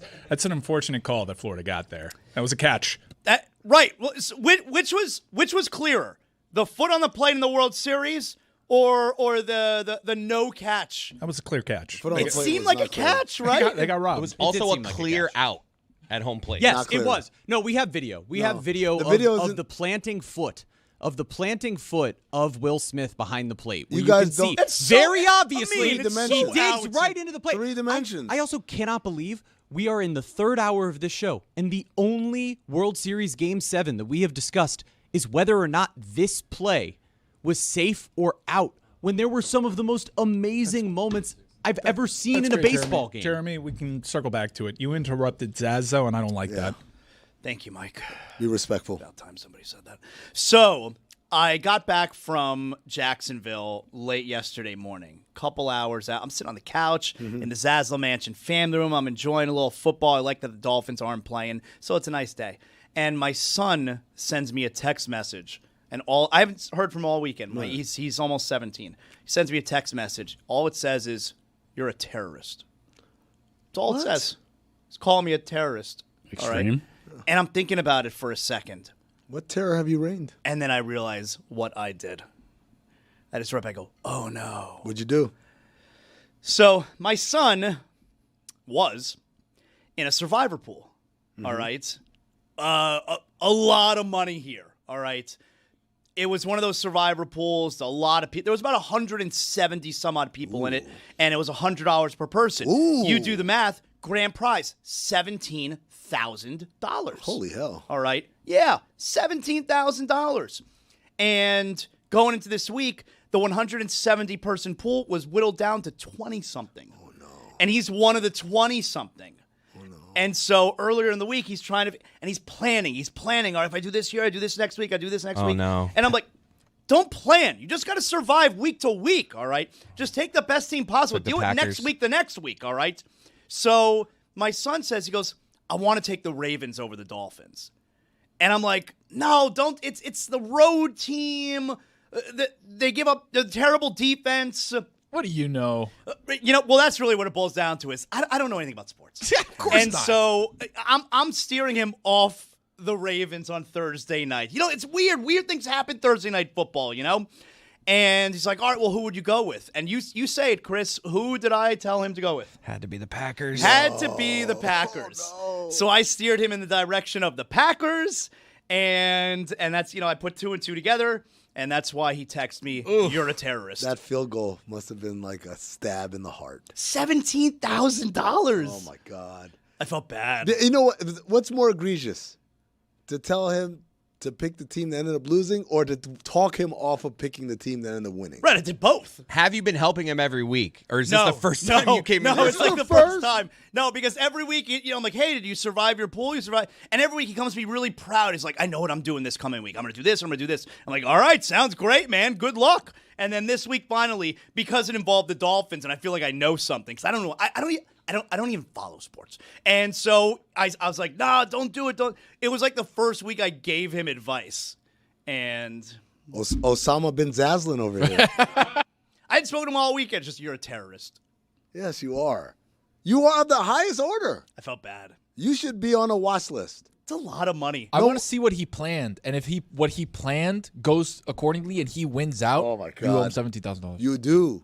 That'll be interesting, right? Because he picked the Ravens this week. That's what he wanted to pick. You talked him off. Yep. He wanted to pick the Ravens this week. He wanted to save the Packers. Text your son and tell him, hey, who would have been the next couple of weeks? Show me the plan. Yep. I will. Get the plan, and let's put it up there, and let's see what happens. Because if he does and he wins out, you owe him $70,000. In cash. It's a lot of money for a 17-year-old. It is. I would not feel comfortable with my kid having $17,000 just out of the blue. Well, he's not going to walk around with it in his pocket. I mean, what do you think is going to happen? What do you think is going to happen? He's going to put it in his bank account. You think he's going to put it in a bank account? Have you not been 17 What's he going to do? Is before? you have it under the mattress? 17 years old, I would have been doing so much ignorant shit with that. Want to make it clear, $17,000, a lot for any of us. Would be really nice to have $17,000. But we're adults. 17 years old, you give me $17,000. That's like $1 million. You exactly. Just have a bar mitzvah. Yeah, he must have thought it's like an incredible amount of money that his father just. I'd be like James Franklin planning like a wild trip. You see him, Tony? See the vacation, the I post-firing did. vacation? Not Me as and Tony. good, not as good as what I'd like, though. We love talking about the rich coaches with their we just got fired. Oh, it's the dream. Get fired from a Power Everyone 4? thinks their life stinks. Oh, I have no time. I have no job now. I have all this money and we saw it was at Greece. He was on some lake in Greece. Brian Kelly has $54 million. Think about the trip you're planning. And I was like, you know what his Fridays used to be like? Hold on, let me watch some more film. Hello, are you up? Oh, no, we have to do this. Nothing to do. Now, Friday? You just hit exactly right. Journalistic credibility and get reckless. Here is something we like to call reckless speculation. You're good. It works. I mean, go. Brian Kelly's having the time of his life. If I'm Brian Kelly, I've got all types of performers over like I'm Paul Pierce, just living my life on a live stream, asking him what website you came from. Paul Pierce has been celebrating that one championship since.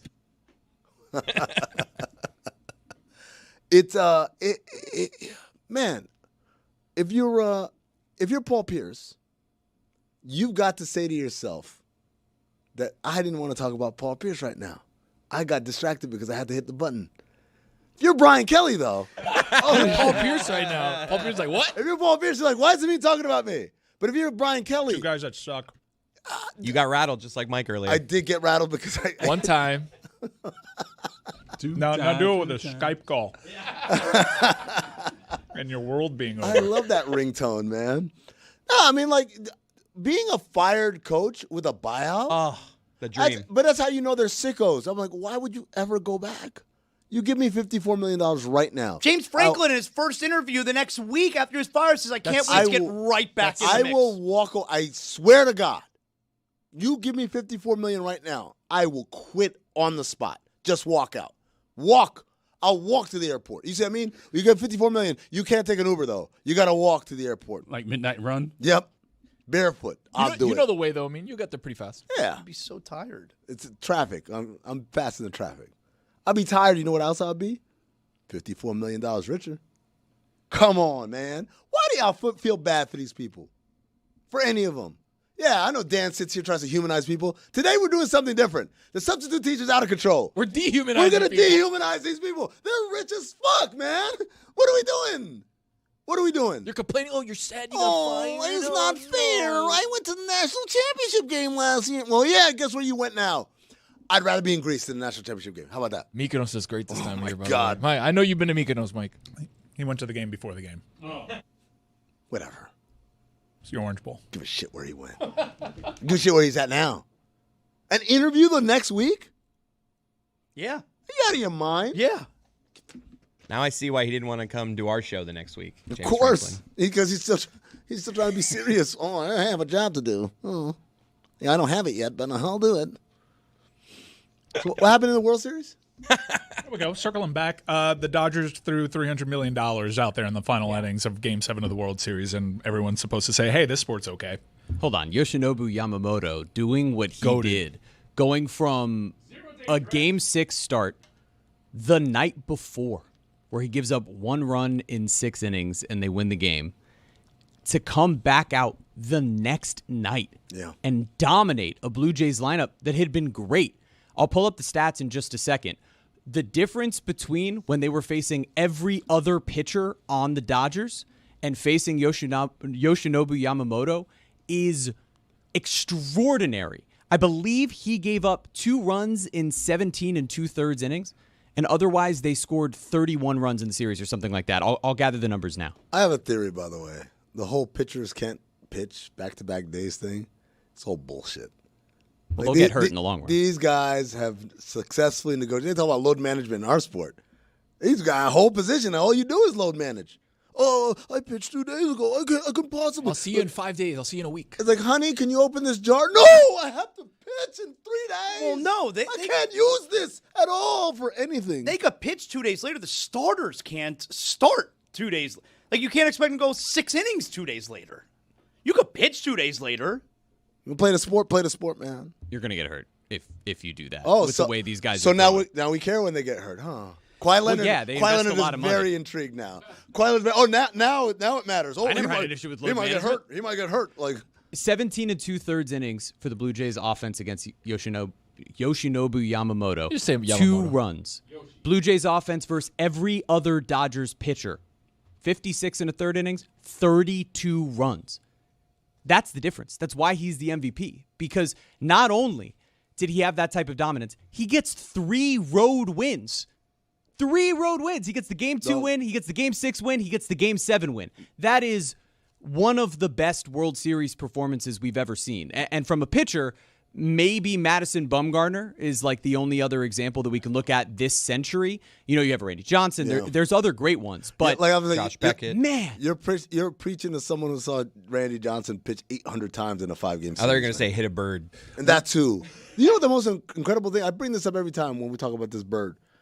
It didn't like get hit and then fall down. It disintegrated. Yeah. Like a cartoon. Ceased to exist. Exploded. It just feathers. Like Daffy Duck getting shot. Like it was, I've never seen anything like it since. It's incredible. I'll tell you though, but that World Series Saturday night, man. So good. If I'm a Blue Jays fan, Oof. I really question why I care about sports. I'm being serious about that. Yeah. Because if I'm a Blue Jays fan, I'm obviously I'm catatonic. It's the worst moment of my life, and I don't even know how I'm going to recover.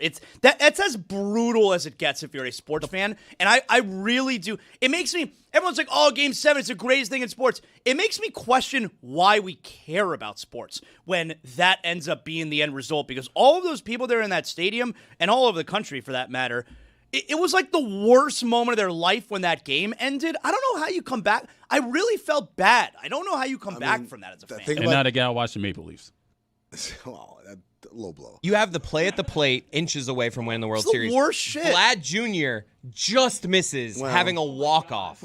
They were 2 outs away from the World Series, and now it's just like, all right, it never even happened. Why are you poo-pooing? Like, he just missed it. This World Series is going to have a pretty big impact beyond just what we saw there. And I know that they had superstars in this game that will help grow the game, but Tim Kirchin, I saw his post-game comments about how the Blue Jays might have changed the sport forever.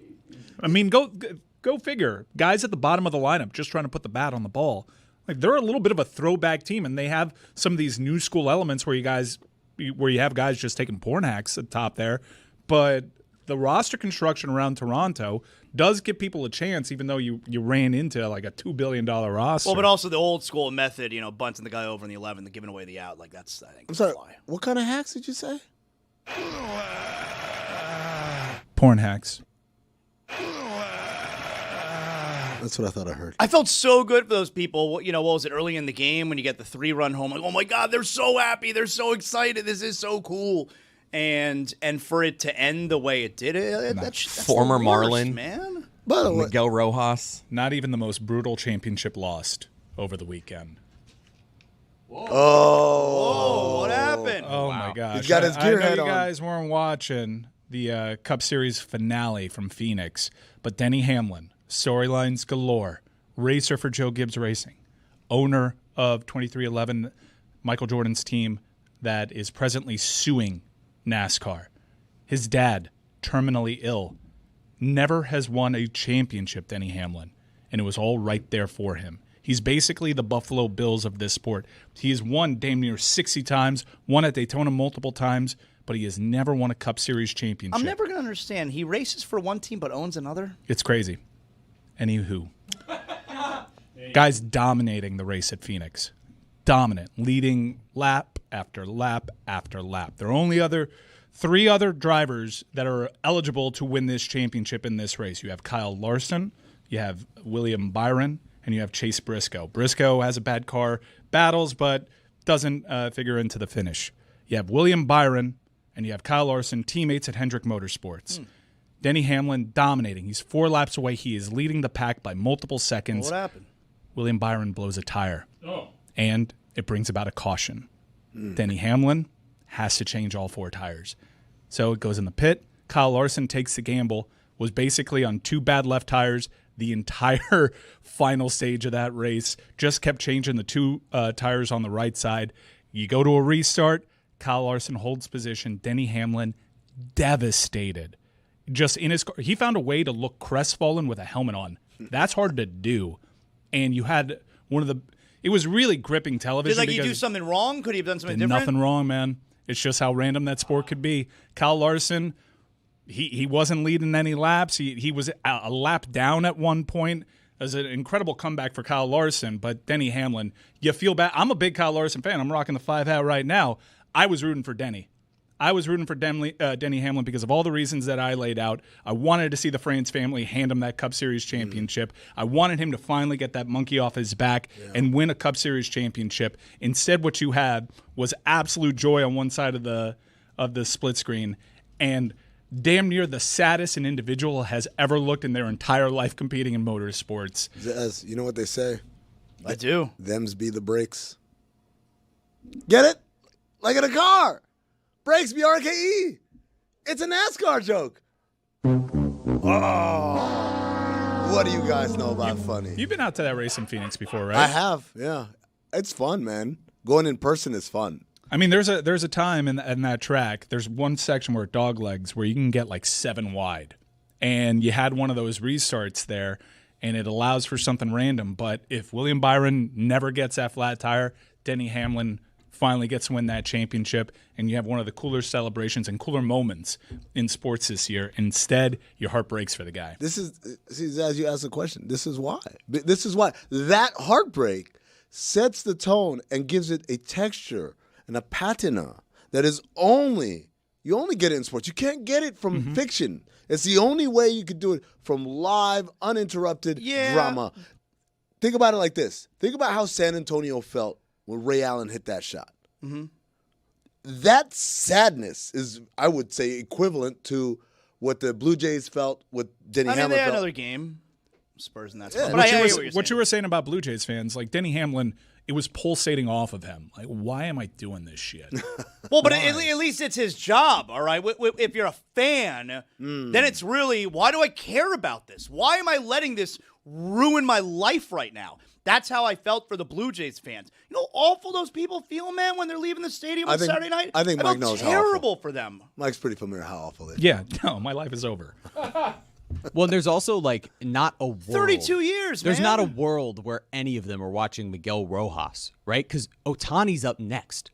So you're all thinking like, oh, God, with 2 outs, it's going to be Ohtani. What are we going to do? They're going to get Rojas here. And then Miguel Rojas joins Bill Mazeroski as the second player ever with a game-tying or go-ahead homer in the 9th inning or later of a winner-take-all game in the World Series. Like, it was so improbable that he would play the type of role he did. He didn't play for the first 5 games. And then he comes in Game 6 and has that scoop at second on the double play that almost went underappreciated because of how great it was that the play was made in left field with the jump that was made. But for him to have that scoop and then hit the homer and then be the guy at second base with the infield in to make the throw home that gets the runner at home after plate. tripping too. Because he had tripped and fallen back and then gained his composure and threw it back. It was so cool to see a guy who, started his career with the Dodgers, has just basically been a role player his whole career, was elevated to a leadership position in Miami. We all know that kind of ended in an ugly way if you listen to the show with how it went down with Jazz. But for him to now end up back in L.A. and to contribute in that way after not being a piece of that team throughout most of the postseason, it was so improbable. And it kind of feels like baseball is the only sport where that specific thing happens. Is there anybody who woke up today, who last night, or Saturday night, was like, oh my God, I've been saved, more than Kike Hernandez? Because that MFer almost blew the whole thing. You don't think he catches it?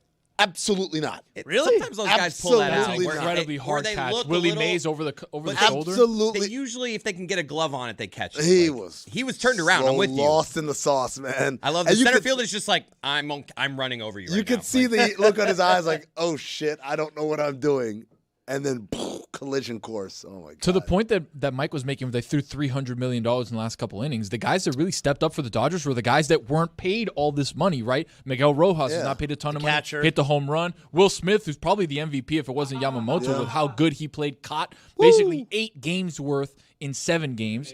And then on top of that, Baez, who couldn't get the bat on the ball to save his effing life, makes one of the most incredible plays, flying over from like 100 yards away in center field to make a grab, basically mossing his own player to get that catch. Like, that was huge. No doubt, but also $300 million. No, but also, Mike, $300 million, but it took extra innings in Game 7 for them to beat. And coming back in Game 6. To me, I'm always a believer. Number one, super teams are good for sports because it gives you. The Dodgers are definitely really good for baseball. They're good for baseball. Really good. They make you tune in. And by the way, you're not just tuning in because you're rooting for them to lose. You're tuning in because pretty damn interesting, like seeing the dude that pitches 10 innings and knocks out 3 home runs. Yeah, but you got to keep in mind that Game 7 probably does not happen without that ground rule double in Game 6. I hate that rule, the ground rule double. You're telling me that's their rule. But that outfielder, he can't grab the ball out. No, you can't. can't. Hands up, buddy. Oh, please. They teach you that in Little League. You didn't play Little League over there. Grab the ball. You can try to, but if it's stuck. Try to. He can't get out. Are you kidding me? But what should happen if he tries to grab it? If he tries to grab it and can't? Then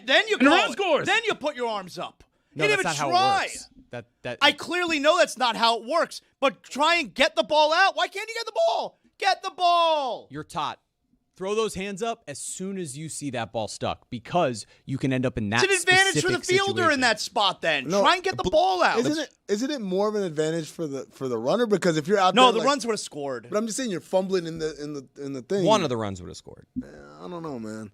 But my point is this. Number one, I can't get it. I get so edged. I can't get it. Okay. It's just wild. The manager of the Blue Jays says, I've been here for years, never seen that happen. And then it happens in one of the biggest moments. Yeah.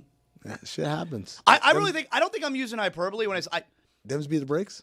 It feels like it was the greatest World Series ever because look, we were talking. I can't think of a game better one. Nobody expects the Blue Jays to win, and they win at 5-1. It's like, oh my God, Blue Jays, maybe they could do this, And then you get to game 3, and it's an 18-inning game, and the Dodgers are up 2-1, and they got the next 2 games at home. But oh no, the Blue Jays win both of those games, and then you get the finish to game 6, so the Dodgers force a game 7, and just an all-time classic game 7. It feels like the greatest World Series ever. 2001 was pretty good. Yankees lost, but it was a fun series. And again, that last game and seeing those assholes come up on the mound and then seeing Mariano Rivera, and that's supposed to be that's it. Mariano Rivera, you hear Enter the Sandman. Well, Byung-Hyun Kim, for that matter, too, was like the best closer in baseball that year, and he blew 2 games in that series? Well, there are outside influences that kind of heightened the game. Well, the Yankees became America's team. Oh, it's 9/11. Yeah, Cubs Cleveland was pretty huge. You had both teams going a very long time without winning a championship. There's a rain delay. Goes to extras. Was the whole series? Was it the major drama of that whole series? Brother, you're asking me questions that I can't answer. It's a 7-game series where you have the Cubs, right, as this team that hasn't won in 108 years. So there's drama inherently with every single pitch. But that was the difference in this series to me, was everyone who we spoke to, like Tony, you're watching this with bated breath. Buddy, I'm locked in. Because every single pitch felt like it was such an important... Well, yeah, of course. Whoa. But there was such an important moment with every single pitch. Outside of once it became 11-4 in the first game, it felt like the series could swing at any given moment. And to watch the Dodgers go into Toronto and do what they did with Yamamoto being this huge piece, to think that Shohei Ohtani started multiple games, has, I believe, 3 hits in the final game of the series in Game 7, starting on the mound in that game. Has a game where he reaches base 9 times, the first player in any game to do it, has 3 home runs in the series, and he wasn't even the best Japanese player on the Dodgers. That's how great Yamamoto was. It was wild after the game to see A-Rod at the desk when they get Ohtani there for an interview, asking him for an autograph, and it's seeming like it's A-Rod here, and he's just like, this is a moment here. Like, can you sign? I think it was like his card from his on set. It was just some card, but it was really cool seeing him. You know what? If I could just add real quick, that cheater sucks on that. Still sucks. Let me say that right? about that little A-Rod story. You know what that was, right? But just because A-Rod, like, dog, you can do this at any time. You're A-Rod. You can do this at any time. I'm going to do it in the middle of the broadcast. Was that the end of the interview when they're saying bye? And it was just more like, I want to document this. So they're going by, you mean like the part where they throw to a commercial or someone somewhere else where then he could just wait like, oh, Shohei, before you go, can you sign this? True. No, I'm going to do it while it's on You camera. don't want to miss it. You know why? Because he's trying to have A-Rod is like passing the torch or whatever. Get out of here. It seemed genuine to me. None of this shit is. Wait, A-Rod? I know, and I get it. A-Rod is the least genuine, but just that moment, it seemed like he was just like, this is really cool. What did Jeter have? Just a sourpuss face on the sideline? Yeah, basically. Yeah. So, not that good. Yeah. Hey, watch yourself, man. Derek captain. Jeter. That's the captain, man. Like, we did 3 in a row. You did 2. We did 3. Pretty much. I mean, look, like you. Not even that good. You You guys want to aren't stack that it good. up. You want to stack it up. There's asterisks in the 2020 years, too. I was a shortstop, but that means I'm good at everything. Pretty much. Half of a championship. And also, he had the thing when he fell into the thing and he cut his face. Remember that? Derek Jeter. I didn't even have to do that. I could have just caught the ball and not fell over. No, man. Project Wolverine. Oh, shit. All right. Enough baseball. Are you happy, Enough Jeremy? baseball? Are you happy? There's never enough baseball. Well, Not with that series. That was enough baseball. This baseball talk is over. Oh, man. Tony, what happened on That's the it? train? Really, for real? The end of the season? Listen, I know that a former cast member would do a segment called The Pickle. And I'm going to revive that Hi, movie segment. theater sells pickles. Oh, yeah? Really? How much? $2.99. That's a hell of a deal. So, I'm going to bring back the pickle. Here it is. Let's go. All right. I've got a bit of a pickle. You know, I'm a public transportation man of the people. Yeah. And sometimes the train giveth, and sometimes the train taketh away, gentlemen. I was in a bit of a rock and a hard place situation where I was on the train. Okay. Packed, okay, on the way home. And I'm sitting there, and I'm like, the guy in front of me smells terrible. Oh, he stinks. He stinks. Yeah. He stinks bad. Like BO or fart? Like all of it. Just man. just not good. Yeah. Just not good, right? The problem is, lady behind me, so I'm standing up because the train is packed. Guy next to me, She thought it was stinks. you. Lady behind me, too much perfume. So I'm in a rock and a hard place, and the pickle is, do I lean over to the guy that smells like shit? Or do I lean into the lady that's got a little bit too much perfume, and it's actually like tearing my eyes, but she's got like tear gas on? Give me the tear gas. Yeah? Yeah. Yeah. I was stuck, so I was trying to like hold my breath, but imagine it's a No. 17-minute train ride from Government Center down to Dayland. There's I nothing can't hold my worse breath than for having 17 to minutes. smell the BO. There's nothing worse. Yeah, no, but it was packed. Mike said switch carts. but Switch carts. Here's the thing. The moment I get out of that cart, Yep. they're going to close the doors. They're going to zoom off. I can't have that. Number I need to one. stick it. Number two, the other problem. You're on a seat.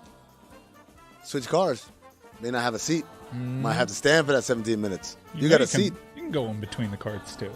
No, I don't like doing the in between the carts. You thing. can't risk You the feel like it's seat. a Final Destination scenario? Yeah, and again, not just Subway over in New York, Yeah. different store. You can kind of get in and out. all the time. This is watch- the Metro Rail in Miami, baby. I don't know if people can go through You ever that. I watch don't know. Under Siege 2, Dark Territory? I haven't. You can do it with these. Do you guys, is this a thing when we were kids in high school, like riding in between the cars was the coolest thing? Like you're not just passing between cars. Yeah. You used to hang out there. Like the reason why they have all those You were signs. dangerous, man. Yeah, but like the reason they have all those signs in New York City subways, like you're not allowed to do that, is because of us. Like our generation in So high cool. school, we were just there hanging out. Cool and kids. you know what? Here's the best part, Mike. Having conversations, but all the conversations have to be like this because Like, what? it's so goddamn loud. You're outside of a train in a tunnel. You guys are so cool. Yeah, man. So you guys are taking the too perfumed old lady over the BO'd guy. Absolutely. Yeah. Guys in here? Fairly obvious, no? No one's taking BO, Tony. Under Siege 2, Dark Territory, but Juju, put it on the poll. How about Under Siege 1 when Erica Eleniak came out of that birthday cake? Juju, don't put we don't that. talk about incredible. that enough. That is a where were you type of moment. We don't talk about that enough. No. Juju, put it on the poll. I found myself. Would you rather lean into the guy with the BO or lean into the woman with the too much perfume on? Way too much perfume. Way too on. much perfume on. It was tough, though. I decided to stay in my center. Wow. Yeah, I didn't go one way or the other. I stayed in the center and just tried to... Every time the door would open, I'd go... Kind of imagine Seagal and Under Siege 2 is like, imagine my luck. Again. Or he's like, it's happening again. Like John McClane. Well, like, yeah. Or Sandra Bullock in Speed 2 Cruise Control. I'm Which trying is to go- just she's like, on a how cruise. often... Trying to go on a cruise. I mean, I'm taking unconventional methods of transportation here. How does this keep happening? I think it's more about Liam Neeson and Taken. I mean, at some point we got to realize, buddy, you're a bad father. How about you protect your family? Why are they always getting taken? He did bring his daughter, the bear, Taken 3, right? The panda bear knocks on the door and she opens it. It's just a panda bear, and then because he's a hell of a dad. He got a kid. Well, ultimately, the wife got killed. At least with John Connor, not his it wife makes anymore. sense. Ex-wife. With John Connor, it makes sense because we know time travel is real. Yeah. So you might as well take as many lottery tickets as you can to try to kill the kid. Mike, I showed my kids Edge of Tomorrow. Oh, how about that movie? Live, Die, Repeat. No, it's always Edge of Tomorrow. Show them Edge of Tomorrow. How about Live, Die, Repeat? And then we went back to back. But how about Live, Die, Repeat? I will never acknowledge that name. Live, Die, Repeat. Such a better name. Live, Die, Edge Repeat. of Tomorrow? Yes. The Edge of Tomorrow. But what does that even mean, Edge of Tomorrow? I don't know what Edge of Tomorrow Like around means. midnight? It's exactly. It's like tomorrow's about to happen, No. but it never happens. But you I know like why? Live, Die, Repeat. Because you're edging. Because you're edging. Exactly. Well, call it edging. Edging tomorrow. Edging tomorrow. Okay. One time. Them's be the breaks. But we went back to back. You know what we did after Edge of Tomorrow? Speaking of going back to back, those Dodgers, huh? No. Groundhog Day. Oh, yeah. Yeah. Groundhog Day. And it hurt me. Kids like Groundhog Day better. Really? Yeah, Well, I it's was just like- easier to understand. Edge of Tomorrow's easy to understand. Not if you're a kid. No. They're Kids old are enough. stupid. They It's the understand. edge of tomorrow. Yeah. What do you not get about It that? gets a reset. Every time you think it's tomorrow, nope. You wake up. It's today. It's Groundhog's Day. Well, that too. But then when you go to sleep and then you wake up and it's the same Yeah. thing, right? That's the difference. This one, he's dying. You know what I'm fascinated by? Franchises that make a boatload of money overseas that don't make any sense to have sequels here in the States. Like the Dodgers. Now You See Me. Dude. Now they got Why- number 3. Yeah, why are we Now doing you see this? me. Now you don't. Why are we doing this? Because it's a big franchise overseas. Europeans love magic. Can I mention? The Chinese love magic. Can I mention this Jesse Eisenberg? He's willing to do all these Now You See Me movies. He won't return for the Facebook movie? It's a little wild.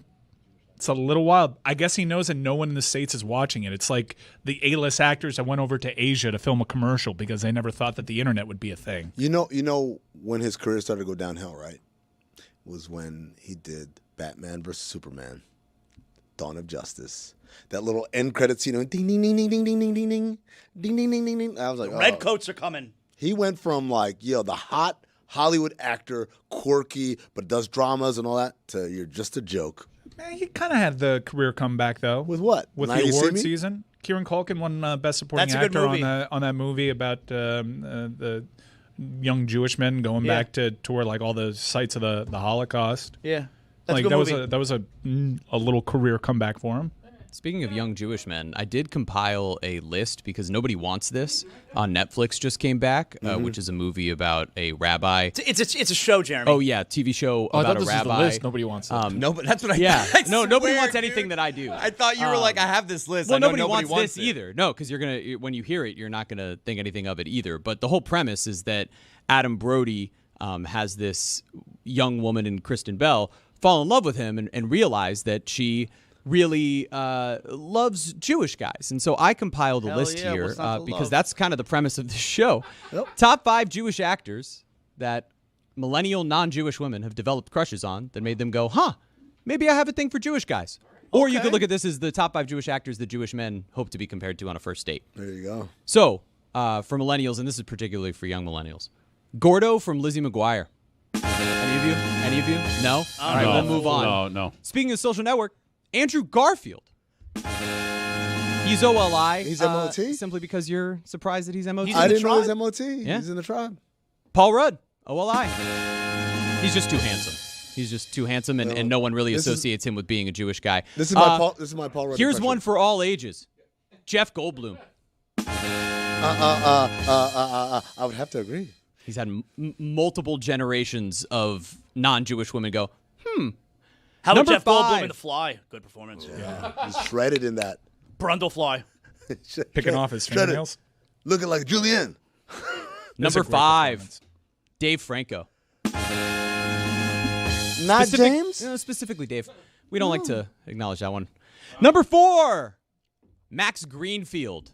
For those of you who don't know who that is, Schmidt in New Girl. New Girl, there you go. He really, I mean, come on. He's the ultimate example He's of higher playing it. Yes. than Goldblum? Absolutely. Because Goldblum, we're talking different generations here. I am talking specifically millennial women because that guy really plays into all of the stereotypes of being Jewish, but also, he welcomes everyone. Go back to that other picture you guys had up in the preview, please, because that guy that you showed right before Max Greenfield, that guy looks exactly like Kevin O'Connor with a wig on. That's Gordo. It's Kevin O'Connor. From the Number 3, Jason Segel. Strong. That's more of a you're funny and you make me laugh crush. What are we known for? Number 2, Adam Brody. Playing the hot rabbi right now. And good comeback of course, by him. The OC. Love the OC. That was the You know about the OC, original Tony? I don't know about that moment. OC. Oh, man. You know who my OC is? Ooh, pick one. Mike McDaniel. Rambo. There you go. And number 1, Andy Samberg. What? Andy Samberg. From the day I've never he met a woman. joined SNL. Never stop. Big sex symbol for you? I promise you, you don't have to ask me. You have to ask Shiksas, who are into Jewish guys. Andy Samberg? Question mark? No Zach Braff, huh? You got to pick an OC. You got to be Yeah, quicker no, with I that. You got to go stuck Mike there. Malarkey. Yeah, you got to give me I something. wanted to say Kevin O'Connell. I forgot about that It's too. like Another you head had coach. you had the good OC line. You just needed a coach. Mike And Martz. I know. Look at that guy. Andy Reid. Tony not just dribbled, 'cause jumped to throw the pass. He's like, And then all of a sudden, Zaz cut baseline, and I was like, where is he? Staying in the corner. So just petered out with Mike McDaniel.